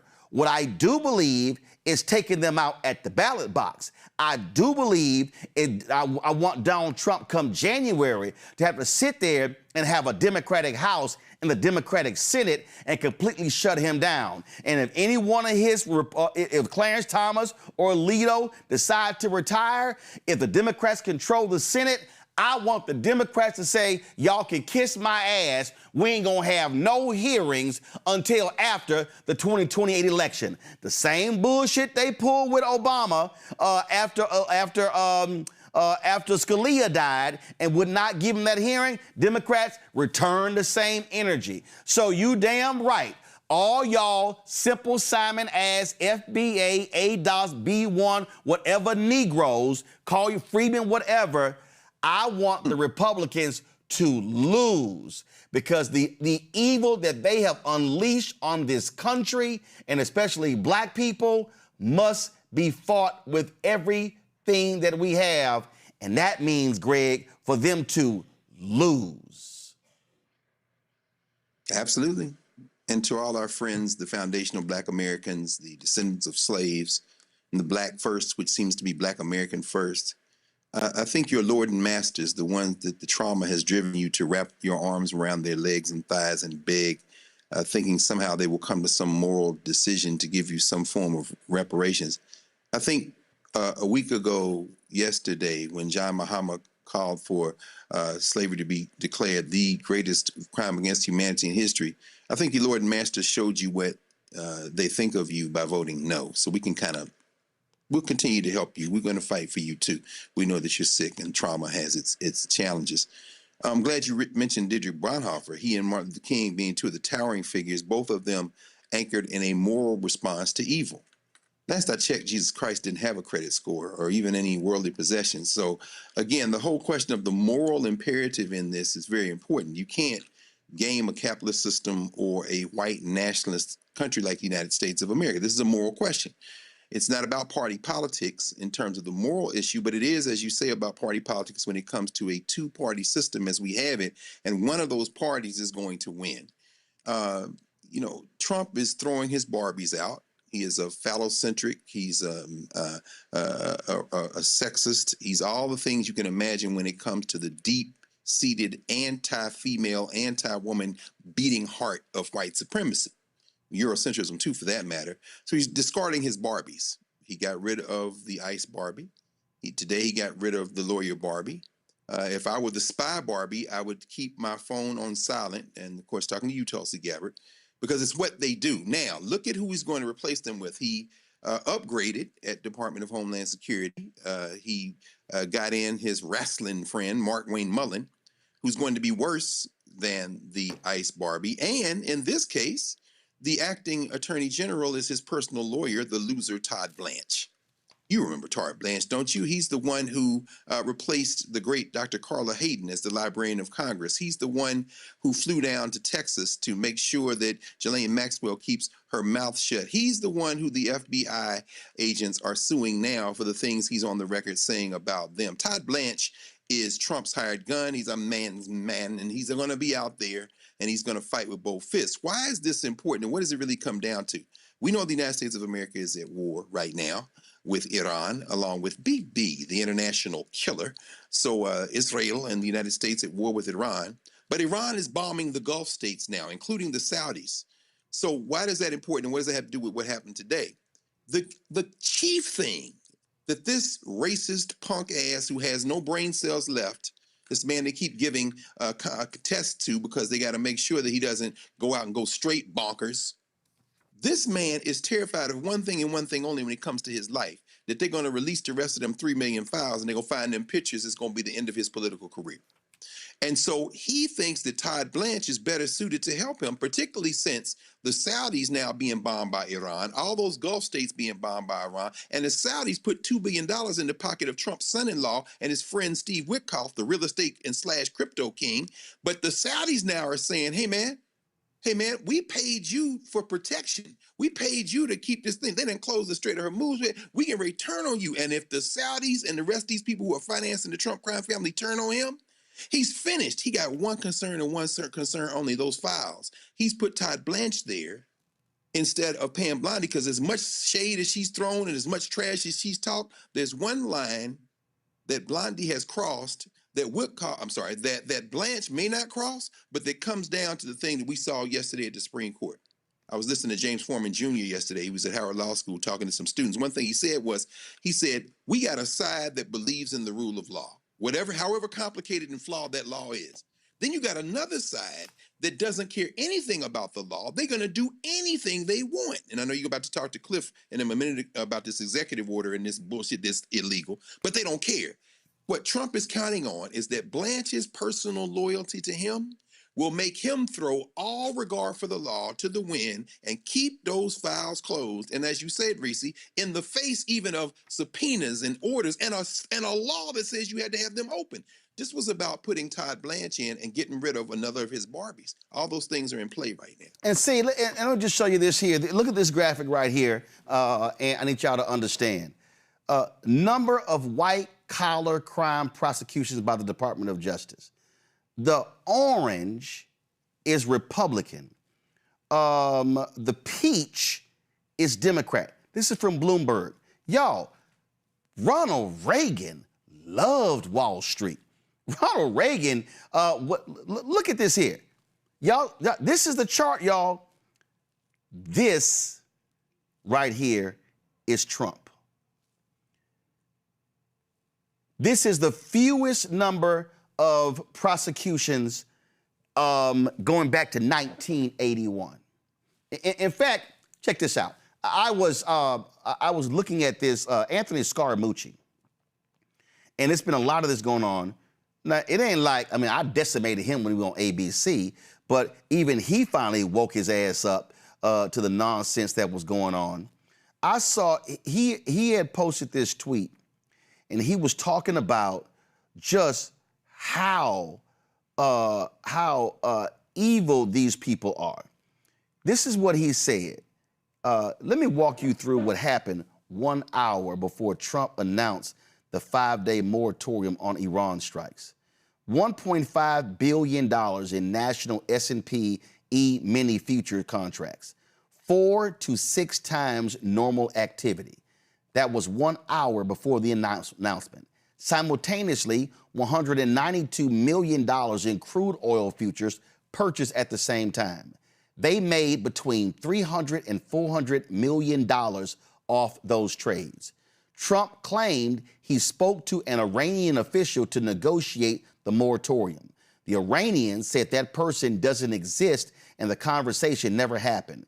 This is not the first time. It has happened multiple times. He says something, the trade goes on. He says another thing, the market moves. But whatever you call it, they are laughing at you and they are laughing at me while they do it. Hunter Biden sold a painting and Washington lost its mind. These people are making hundreds upon hundreds of millions of dollars trading on information that only exists inside the most powerful office in the world.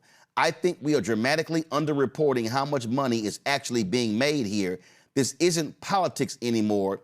This is a financial operation running out of the White House. And so when I listen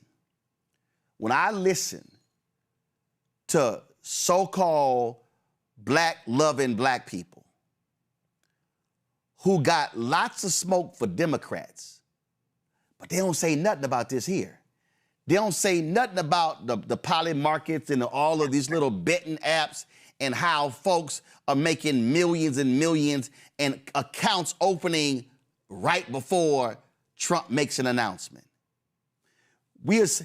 Y'all, last week, Trump pardoned 77 people who engaged in Medicare and Medicaid fraud.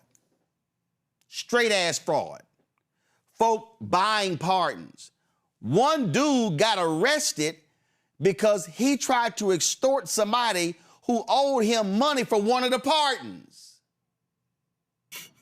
So it amazes me when I listen to these people who sitting here, yeah, man, he buck dancing for the Democrats, when these people are doing what we said they were going to do, rape and pillage this country. See, again, and there's somebody in the comments say, well, Roland, I don't like you and Greg going after people who are defending lineage. Let me explain something to y'all. The reason I can't stand these punk ass people, oh yeah, you know, he got Haitian descent. Well, that was my maternal, paternal grandfather's ancestors. So using y'all math, I got 4 grandparents, 2 on my daddy's side, 2 on my mama's side. So don't defend yourself, bro. No. But because John early, we're gonna call it simple math. We're just gonna call it simple math. So if I got 4 grandparents and one of them had ancestors that came from Haiti, that means I got 3 more. That's 75%. So you dumbasses gonna act like that 75% don't exist? That's how stupid the whole conversation is. But what I'm looking at right now, and we cover this stuff every day, Ed Bloom, right now, dropped a lawsuit against the Congressional Black Caucus Foundation saying the scholarships for the CBCF are race-based. They want to get rid of the money for the black folks. See, these little rich white kids, they can afford to come to D.C. and intern in somebody's office for free. These black kids can't do that.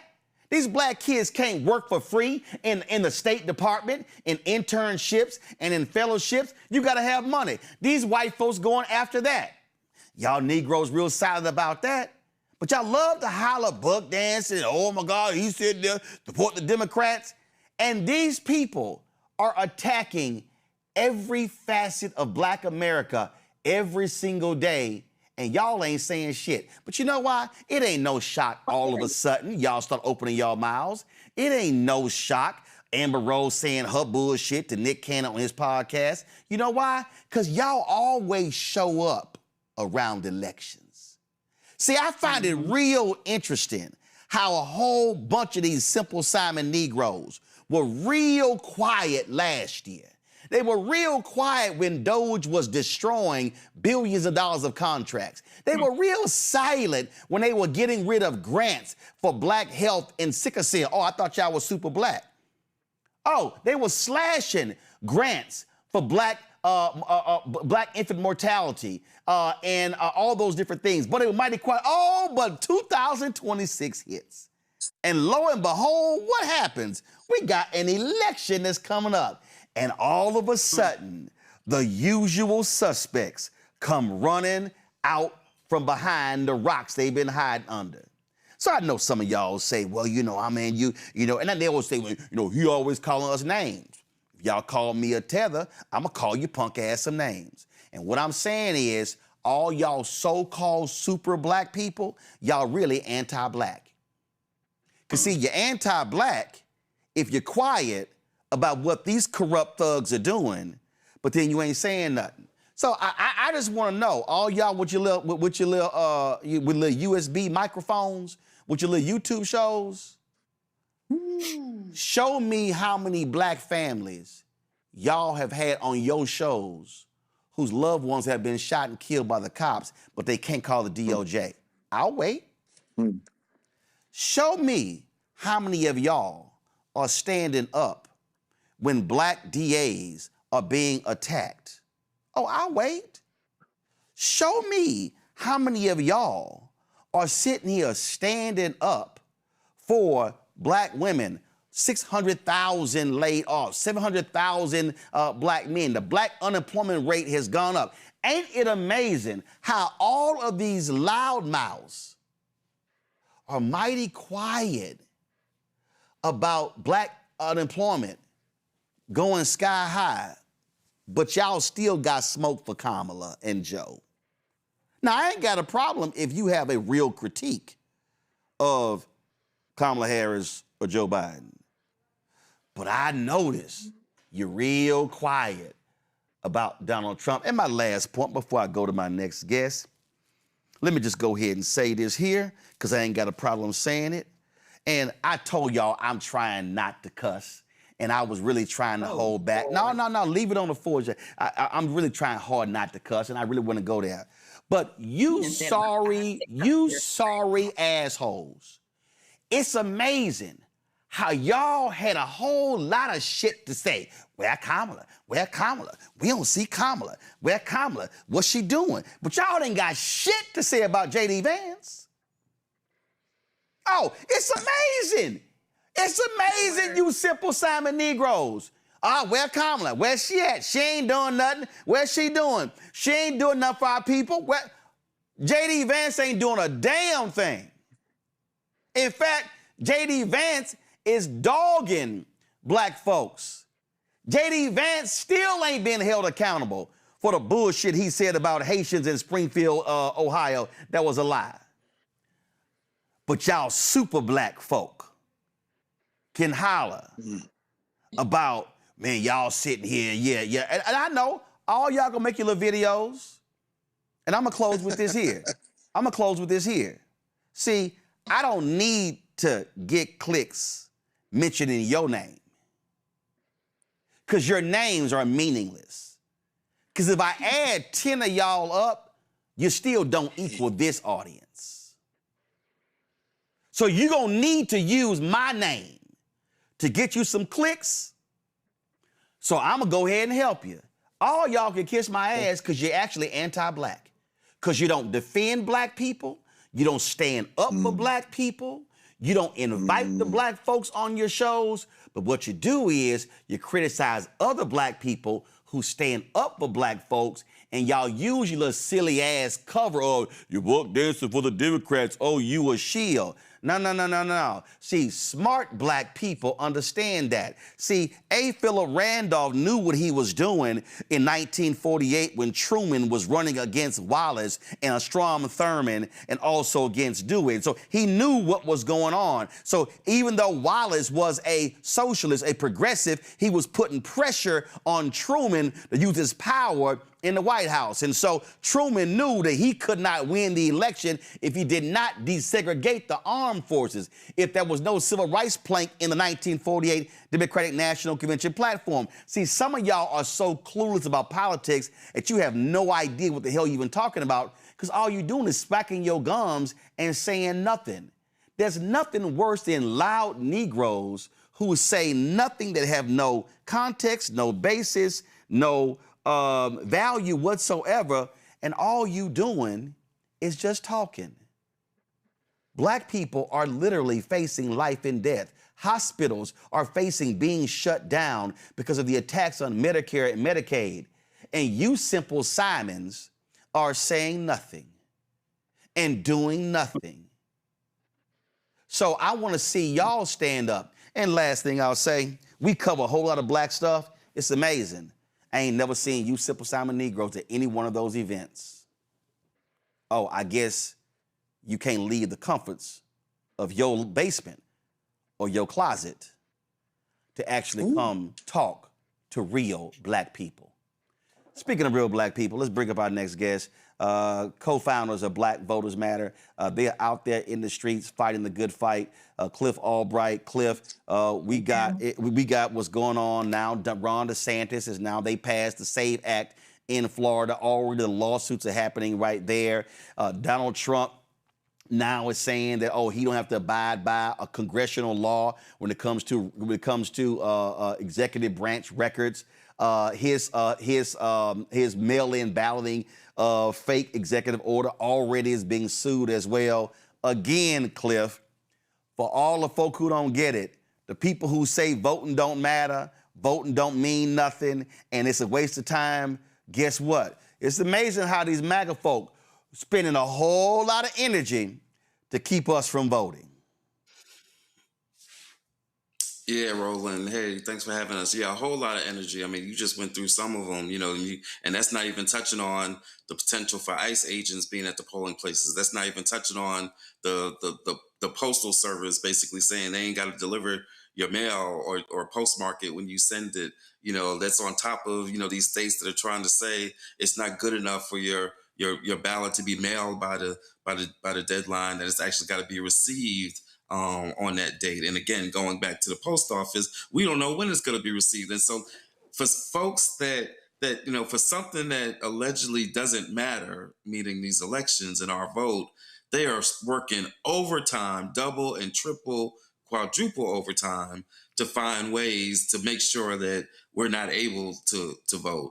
Or that if we do overcome all these obstacles, that they'll then find a way to do what Mike Johnson did to the Latina sister who was elected to Congress and then had to wait like 2 months before she actually got seated, right? And so they work in double, triple, quadruple overtime to make sure that they're going to be able to try to steal this election. But we got news for them, and that's what our bus campaign is about this year. Our theme for this year is "We Got Us." Right? That in the face of all this that's going on, in the face of those economic challenges that you were just talking about, right? The hundreds and thousands of Black women and Black men that have lost jobs, the skyrocketing cost of everything, the skyrocketing unemployment, right? In the face of all this, when the institutions that are supposed to serve us and meet our needs fail, or not fail, but fail to deliver, because it ain't failing. They're doing exactly what these people wanted to do, right? But when that happens, at the end of the day, we got to have us. And that's what this year and this campaign is all about for us. Latasha Brown's also with us. Latasha, I'm always trying to connect the dots. And I'm always trying to explain to people that they got to understand how the depths of politics. Here's the Florida Attorney General weighing in on the NFL's Rooney Rule, saying, oh, he's going to try to stop it. Just listen to this. I'm Attorney General James Uthmeyer. Next week, the NFL's annual league meeting begins in Phoenix, Arizona, and the NFL draft is only a month away. Ahead of the annual meeting, my office is sending a letter to the NFL Commissioner Roger Goodell regarding the league's hiring practices. Specifically, the use of the so-called Rooney Rule, which requires NFL teams to interview candidates based on race. The NFL's use of the Rooney Rule violates Florida law by requiring race-based considerations in hiring. Florida law is clear. Hiring decisions cannot be based on race, and the Rooney Rule mandates race-based interviews and incentivizes race-based decisions. That's discrimination. We're demanding the NFL suspend the Rooney Rule, and failure to do so may result in enforcement actions against the league for race-based discrimination. NFL teams and their fans don't care about the race of the coaching staff. They want a merit-based system that gives their team the best chance to win. It was amazing. They damn sure want them black ball players. But again, this is a perfect example. This is the person who represents all Floridians, including black people, The Rooney Rule ain't even guaranteeing a job. It's just say, can we get an interview? And they still hire the same white boys. Now, for the person going, Roland, I don't know how this impacts us. Well, guess what? The Rooney Rule, if a brother does get the job, that has an economic impact. The economic impact on coaches that they hire, interns that they hire. See, that's what I keep trying to get our people to understand. Politics is not just about what happens at the State House or the county courthouse or the city hall or in Congress. No, politics impacts a lot of areas. And so who is in office is critically important to the issues that we care about. I mean, Roland, there's no question about it. I think that part of, even when we're seeing, even with this room, just think about it. The NFL, 70% of the players, and this isn't about the NFL. I want to talk about what is the bigger piece is. 70% of the players in the NFL are Black, right? And only 9% of them are actually coaches. So if y'all got all the jobs, most of the jobs, we're running the ball, we make the sport.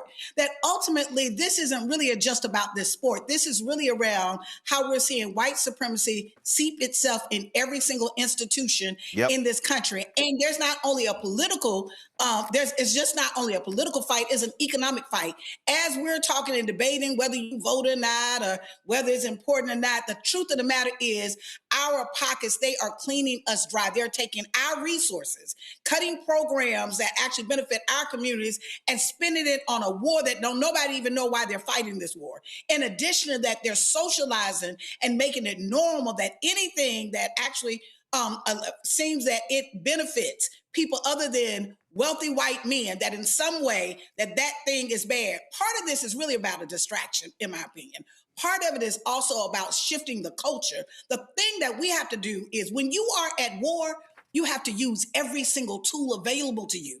That Cliff and I often talk about when we've talked about Black Voters Matter, we've been very clear that our organization, we don't call ourselves a voting group. We're not a voting group. We are a power building group.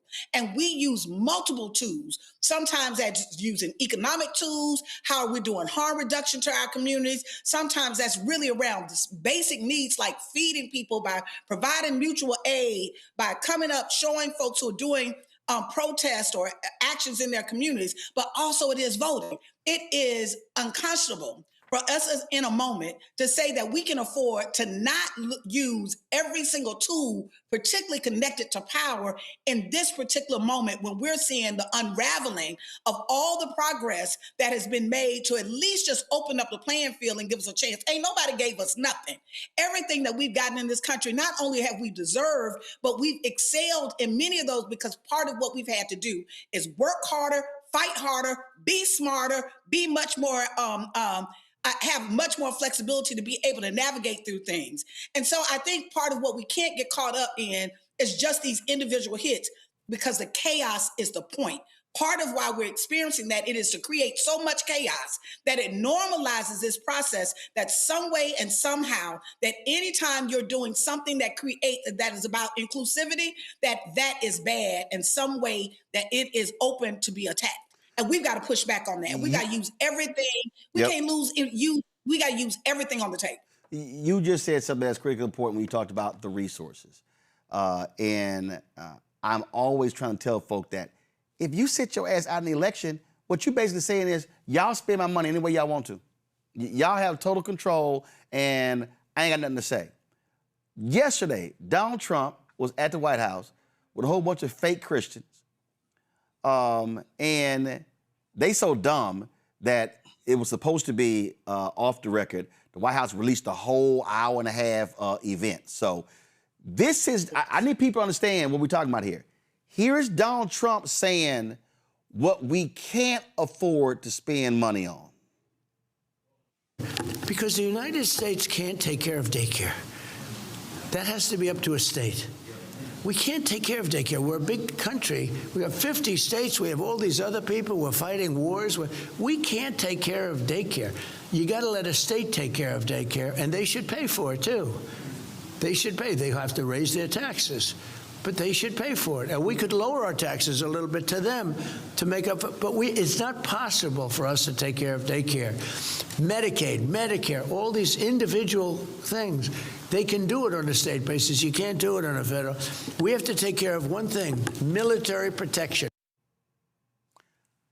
The United States military budget, Cliff, is approaching $1 trillion.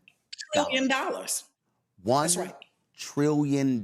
In fact, I would dare say it actually exceeds $1 trillion if you combine the Pentagon with what we spend on intelligence, including the slush funds that Congress has no idea what the money is being spent on. They just simply approve it. So when Donald Trump says, "Oh, we can," I love this here. We can lower, so you can lower federal taxes, but the state should raise state taxes. Excuse me. Second of all, by saying we can't afford it, that's also a lie. And then say we can't be doing that. For everybody who doesn't know, there's a thing called community development block grant funding. Right now, the federal government sends monies to states. South Carolina gets more money from the federal government than they actually send to the federal government. So Cliff, right there, Donald Trump lied. But right there, he showed exactly damn the health care, damn daycare and child care. Oh, but absolutely, I need some more bombs and some more guns. Didn't Eisenhower warn us about the military-industrial complex? They got the king right there in charge.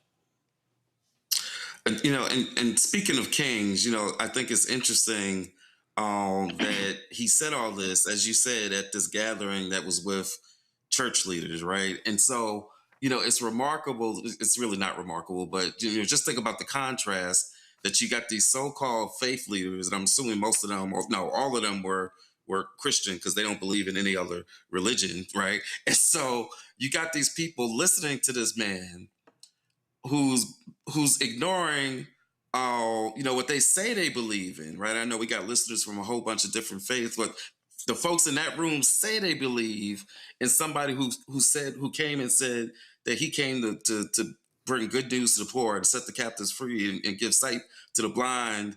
And yet this person that they worship is telling, oh no, we can't put no money into you know, kids and daycare and food and all in health, like so he is literally the opposite, dare I say, Antichrist. He's literally the opposite of the things that the person that they say that they believe in, that they believe is God.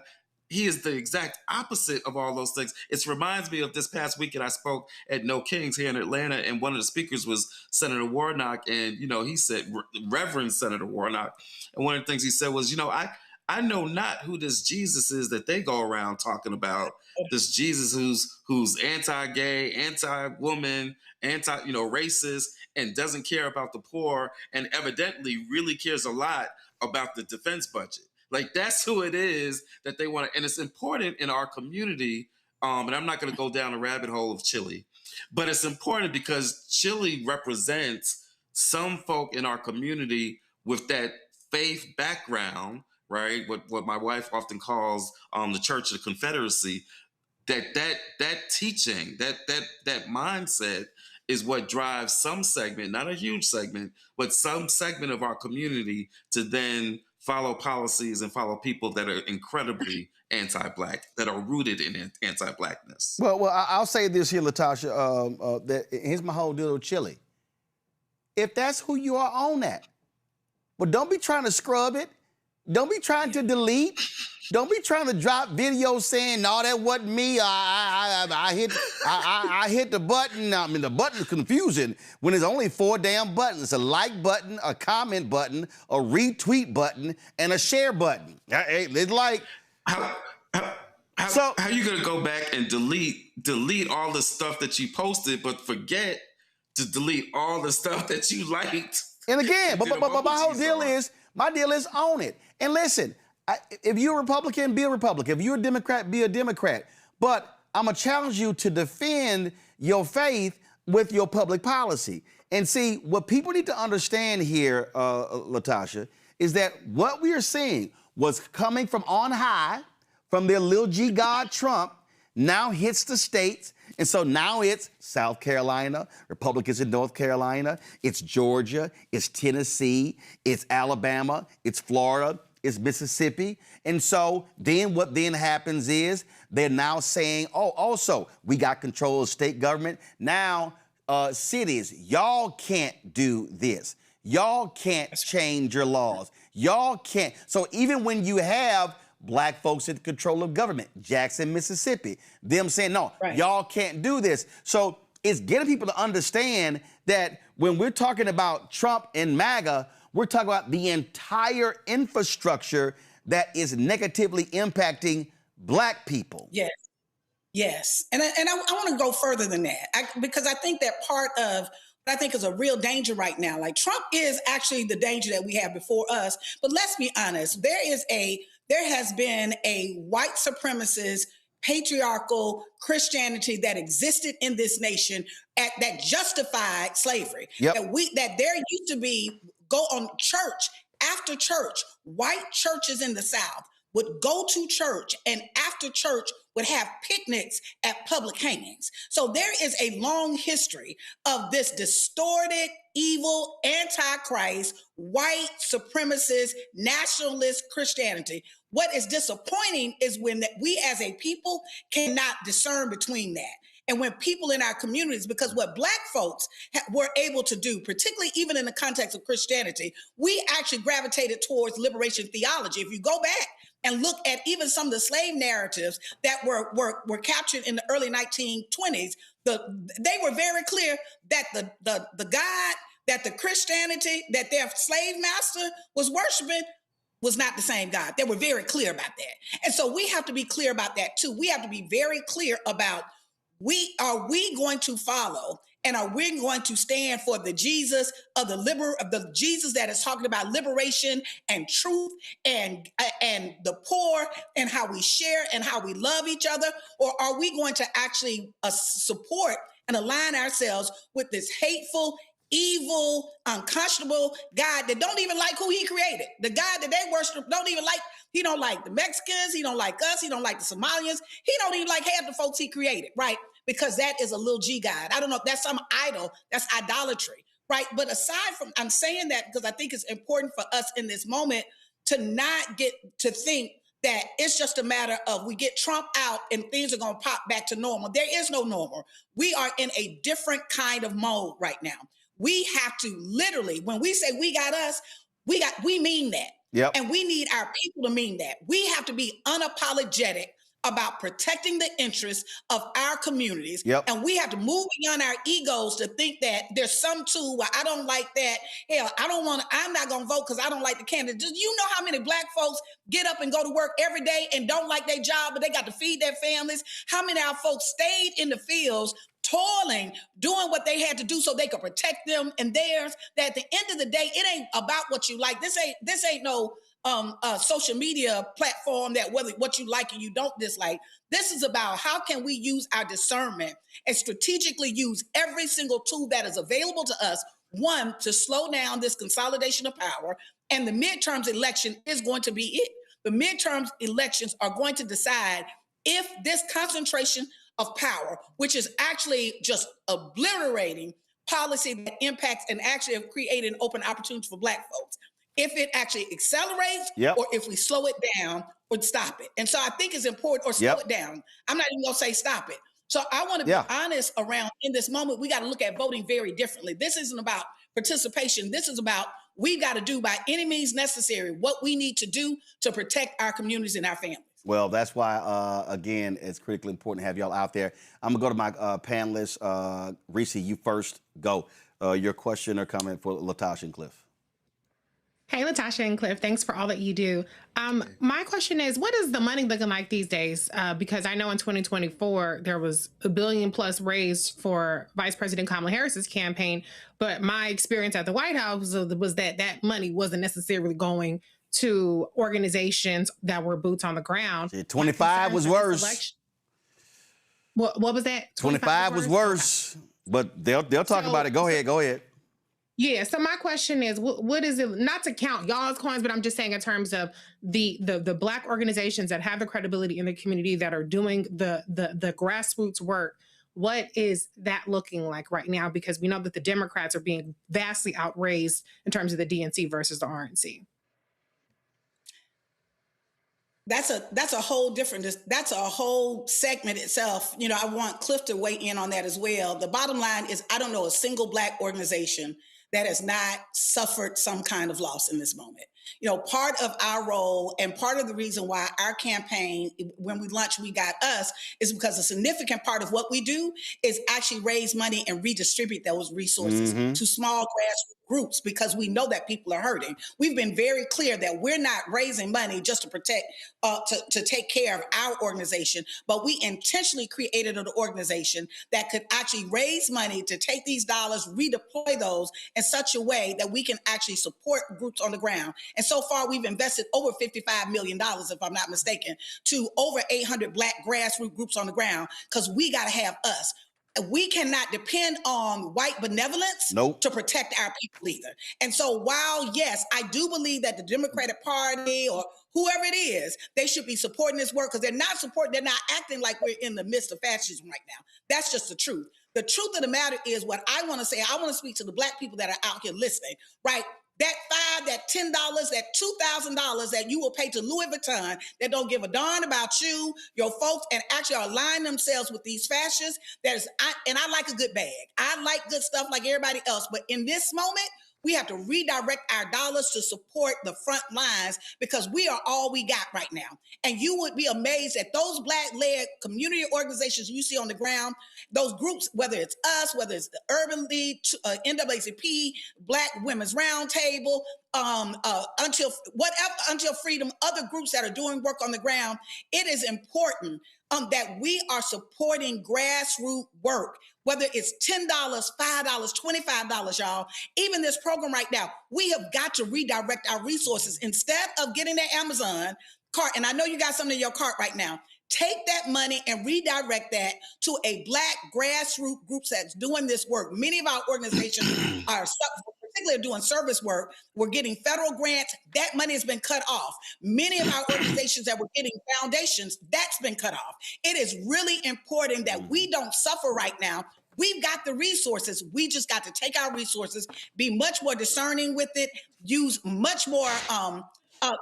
be much more conscious around our spending, and redirect some of our dollars to our fight. Cliff? Yeah, I mean, independent politics requires independent money.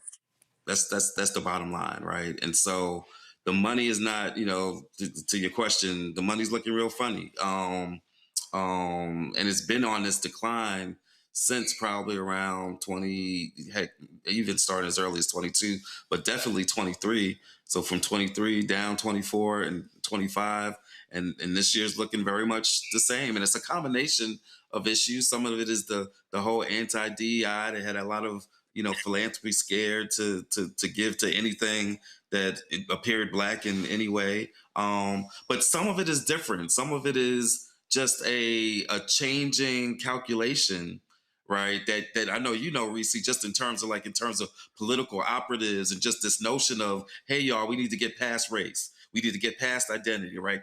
That's actually the problem, right? Picture that. And so you have that within political circles, but you also have that being echoed in philanthropy, right? And so it's a combination. It's really a perfect storm. And then you throw on top of that, like just some of the economic challenges that has some folks and foundations holding on to resources because of uncertainty. It's a perfect storm that at the end of the day, we're being asked to do more. And I don't just mean we, Black Voters Matter, this entire ecosystem. We are being asked to do more, to face more difficult challenges and obstacles of fascism.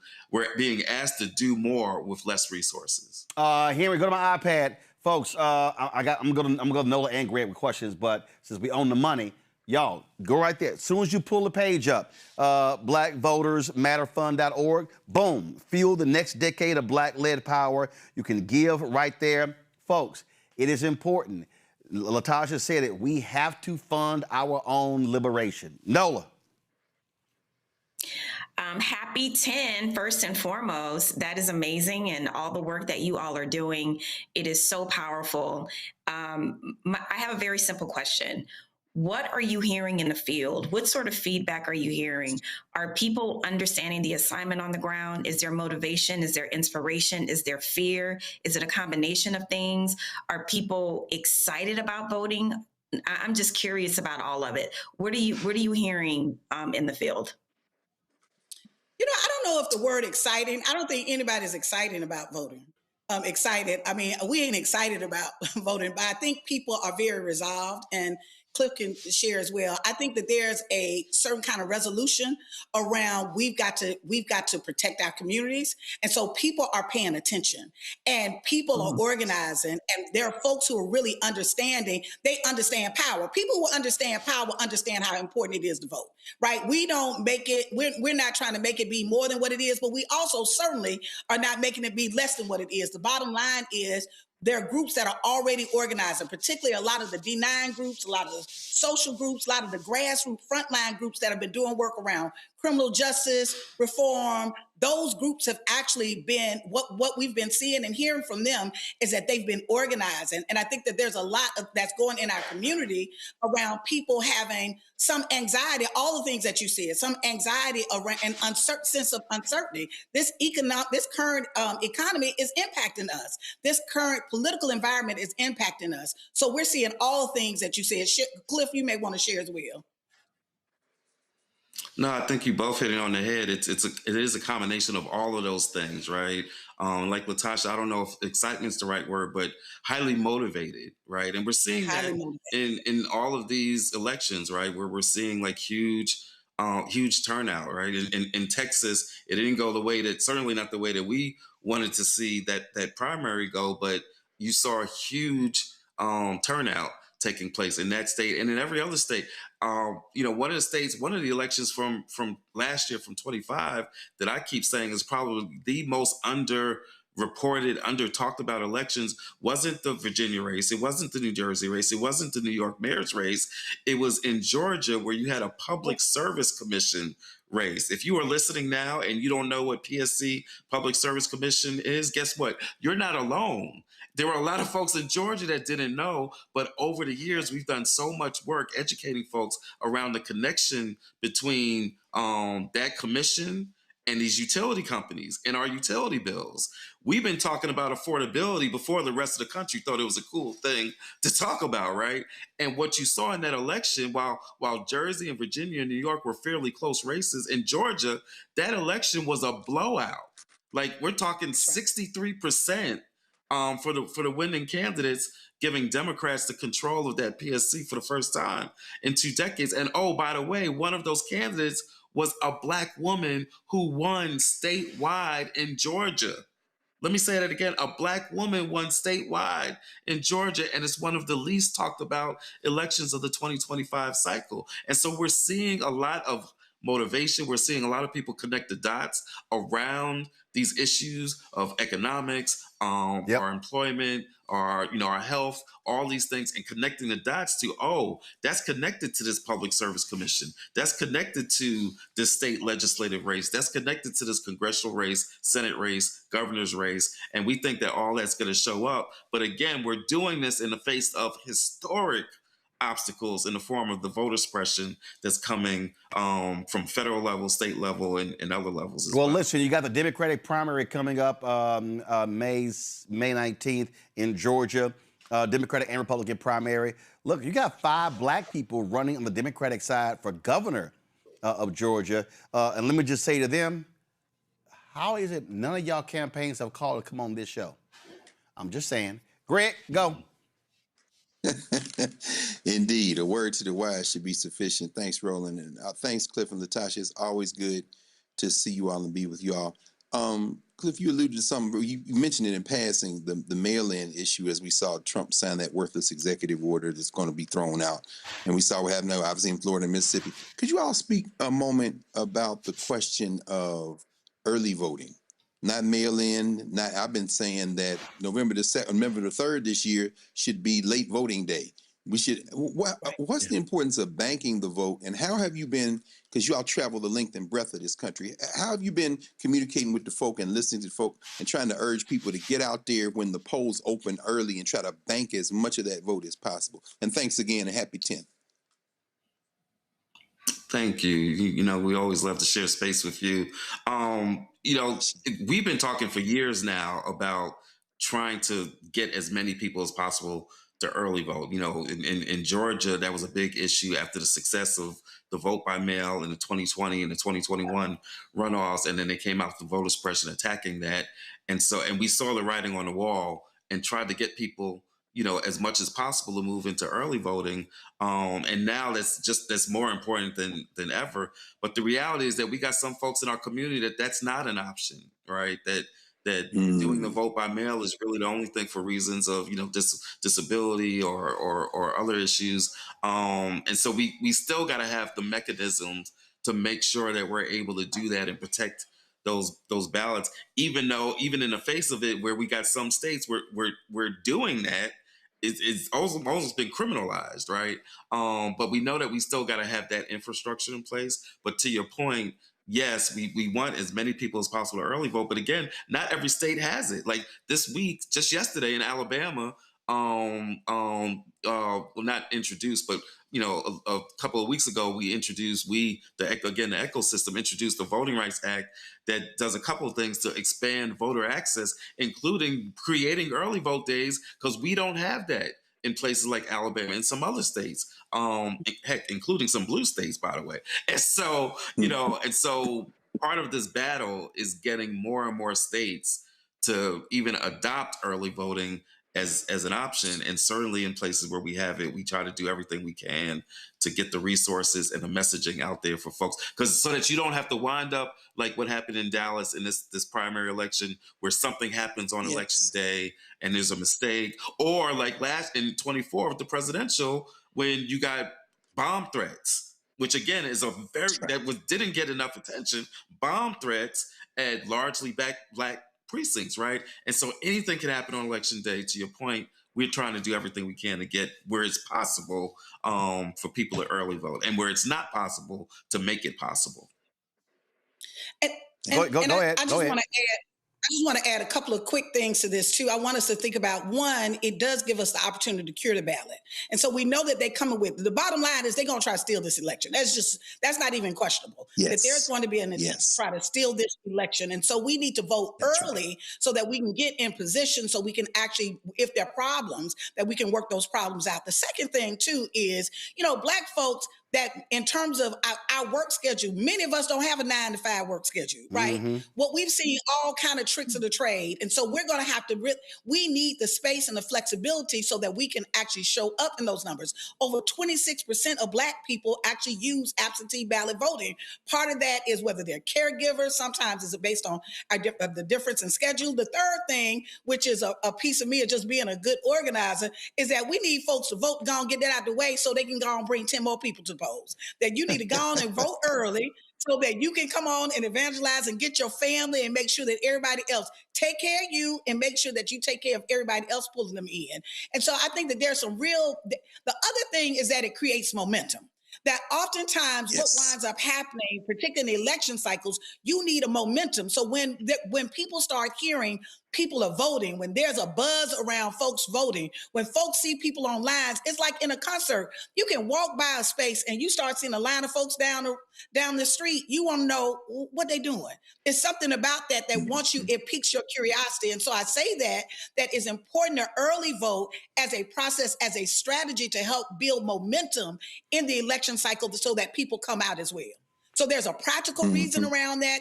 Right. There's a reason around there's a safety reason around there. And there's a reason really connected to the momentum and adding and leading to the momentum, because momentum is catchy. That people, it's like a winning team, right? There might be 5 fans until the team start winning and everybody's a fan, right? And so once we start building that momentum, we can actually increase our numbers. So that's why it's really important, early voting. Folks, so when are y'all hitting the road? We actually stay on the road. We already on. We live on the road or in the air. Well, where's the next place y'all going?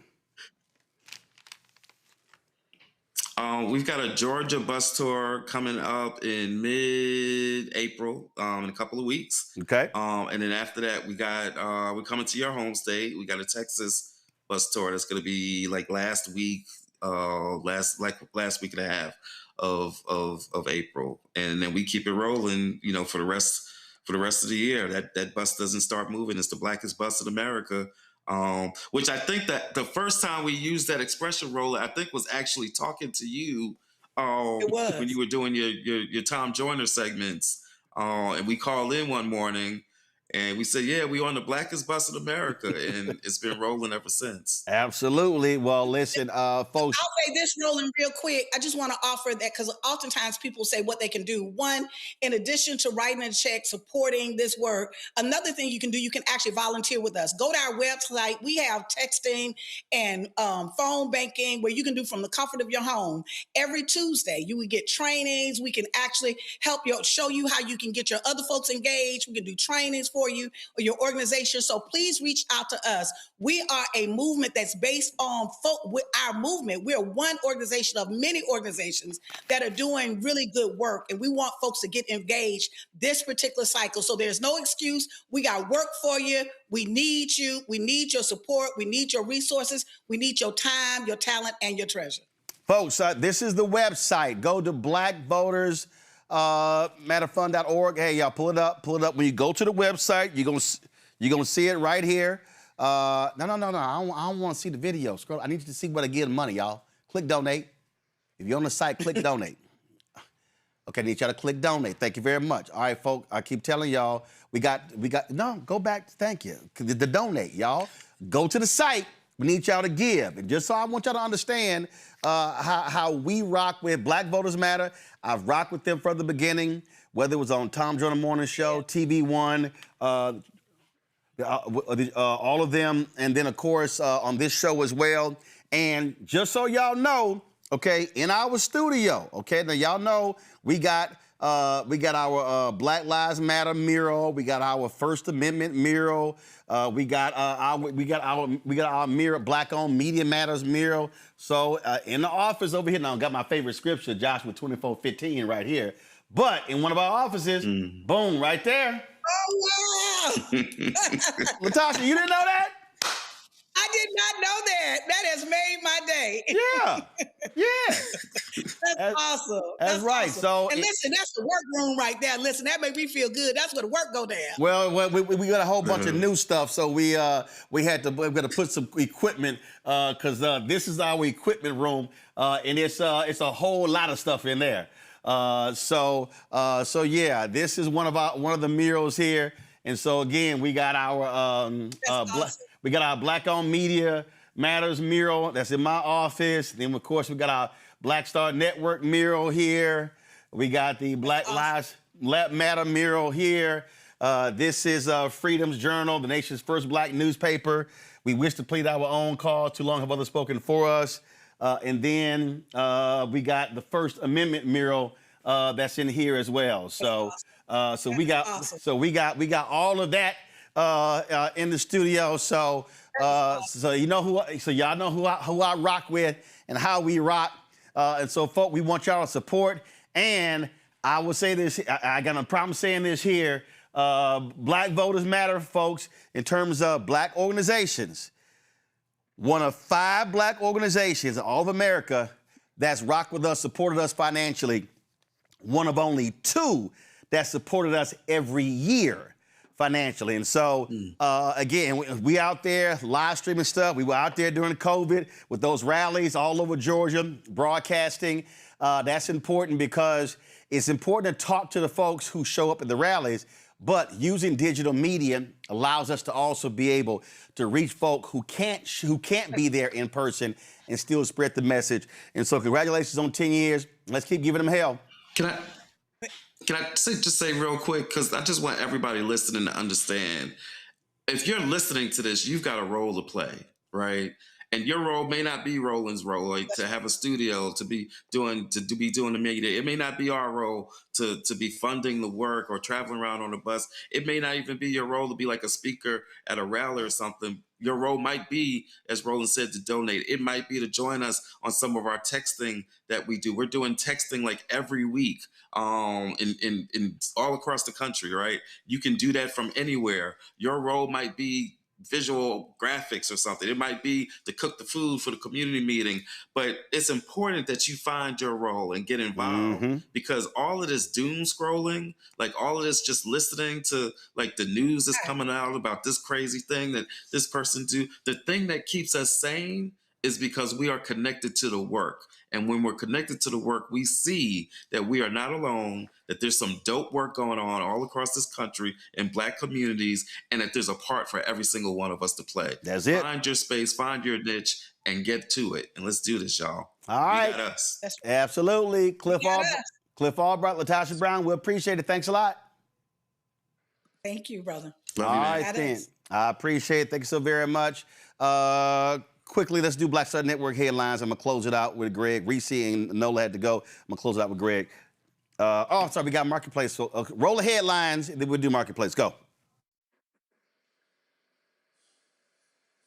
In a 2-1 decision, the U.S. Court of Appeals for the Eighth Circuit upheld a lower court ruling that halts the enforcement of Arkansas's wet signature requirement. This rule, advocated by the Arkansas Board of Election Commissioners, mandated that voters submit registration forms with a handwritten signature and rejected any forms that did not include one. However, the court determined that this requirement had no bearing on a person's actual eligibility to vote and likely violated federal law.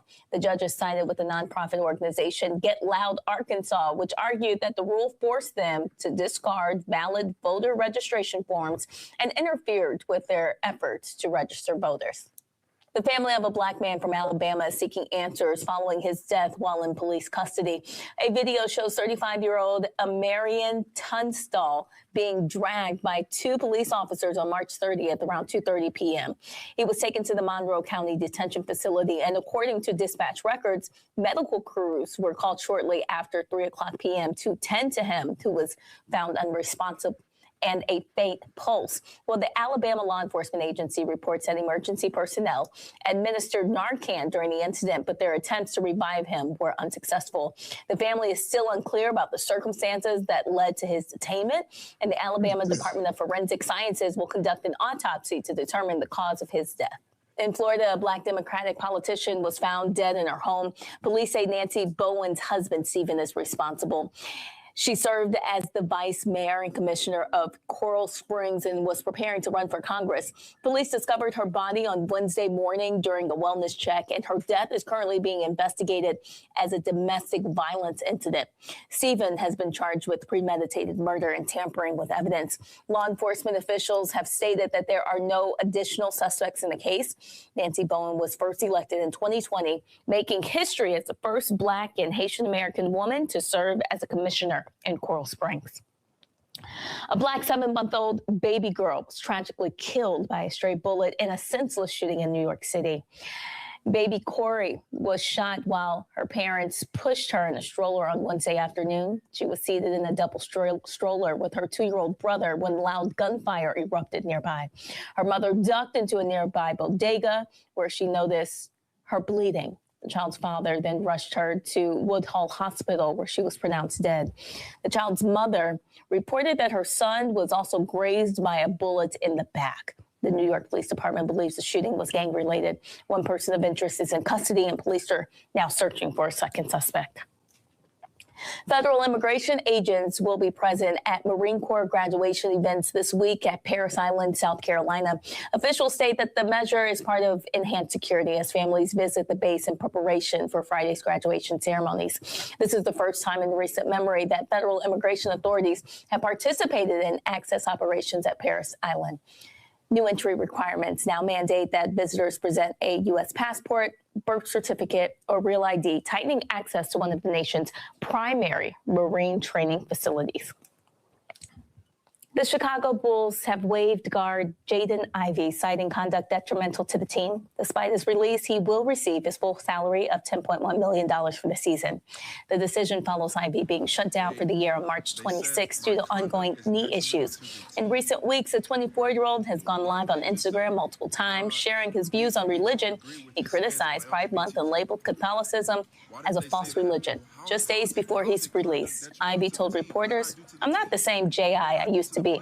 I'm alive in Christ."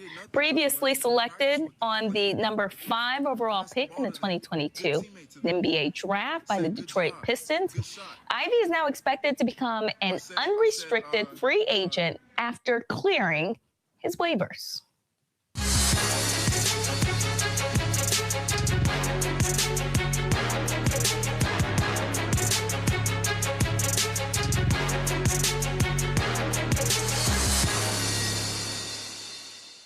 All right, folks, if you're into comic books or anime, this is just for you. Saturday AM is a global inspired comics brand that showcases diverse action storytelling from independent creators worldwide. Since 2013, it's developed an expanding catalog of releases that celebrate representation, fresh voices, and high-energy visual storytelling. Frederick Jones, the publisher of Saturday AM, joins us right now. I'm glad to have you here.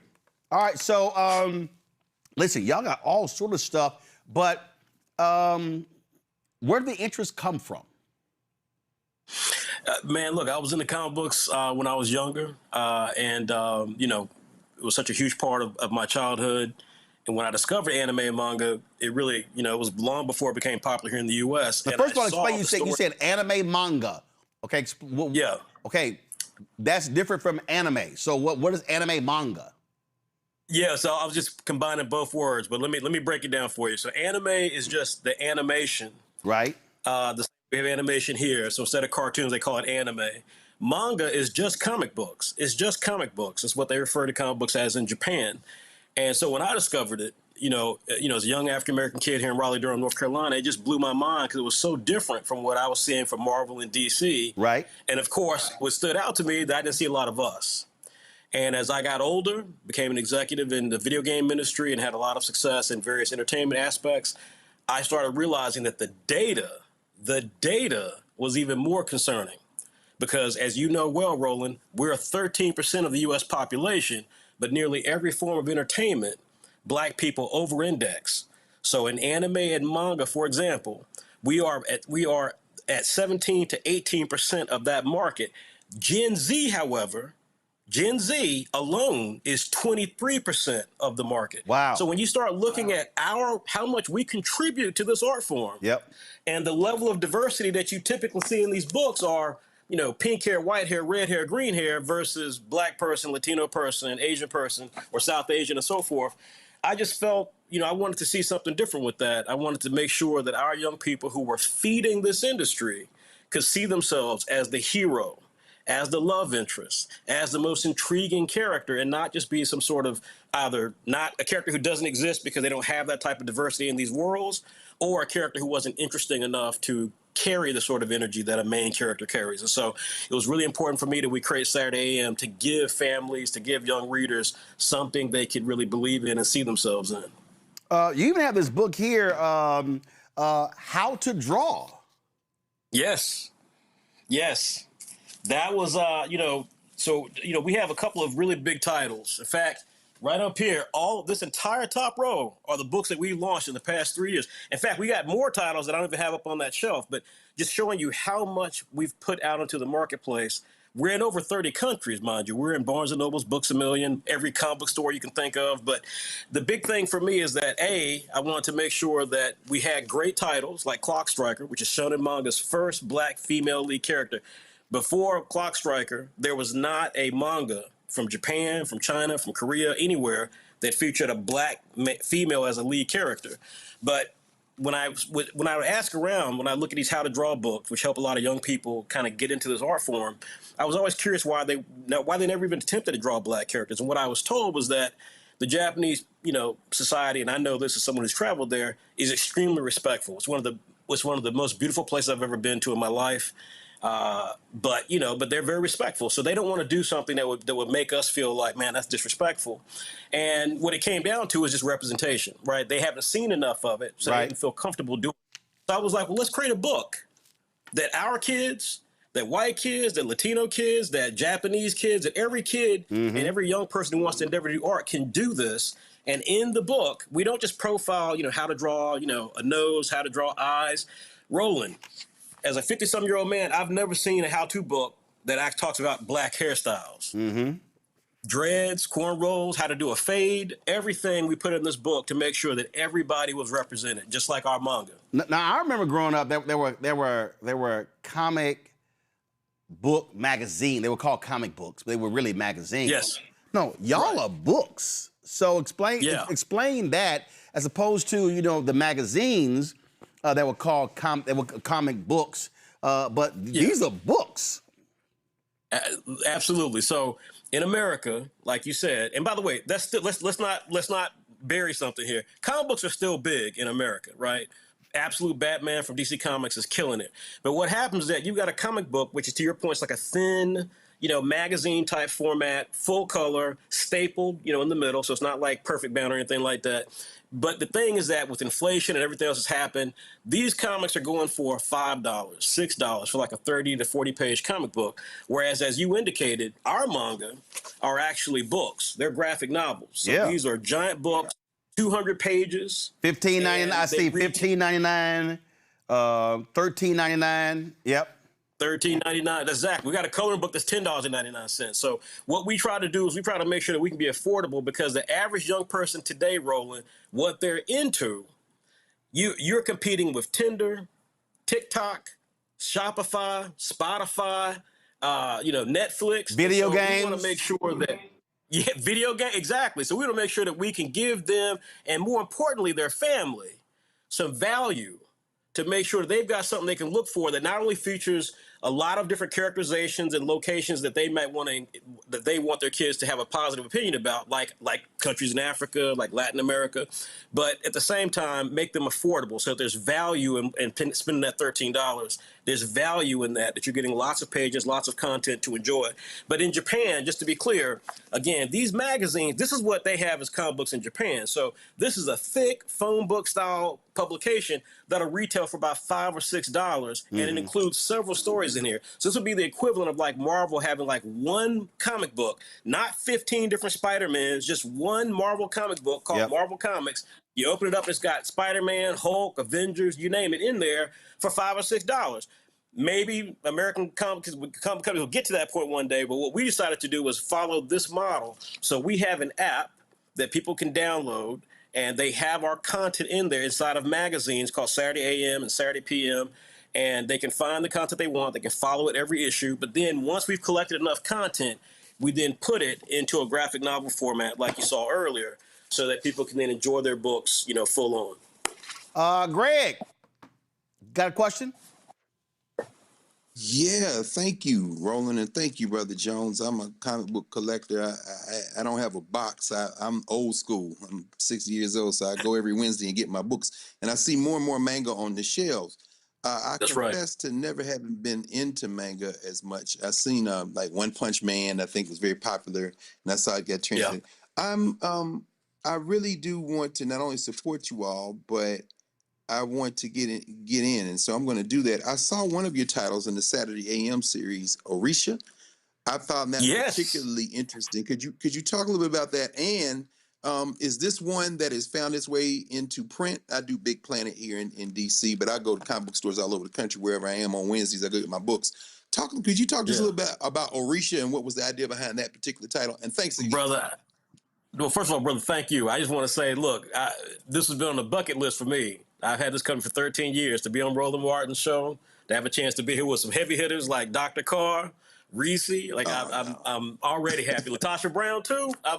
Y'all made my day today. But Orisha, what I love about this title right here, first of all, Nigerian. We have a couple of creators from Nigeria. In fact, we have a lot of creators from Africa: Nigeria, Ghana, Senegal, South Africa, Zimbabwe. So out of all the companies out there, we were very early and very quick to recognize that talent can come from anywhere, and that I most certainly going to recognize talent out of Africa.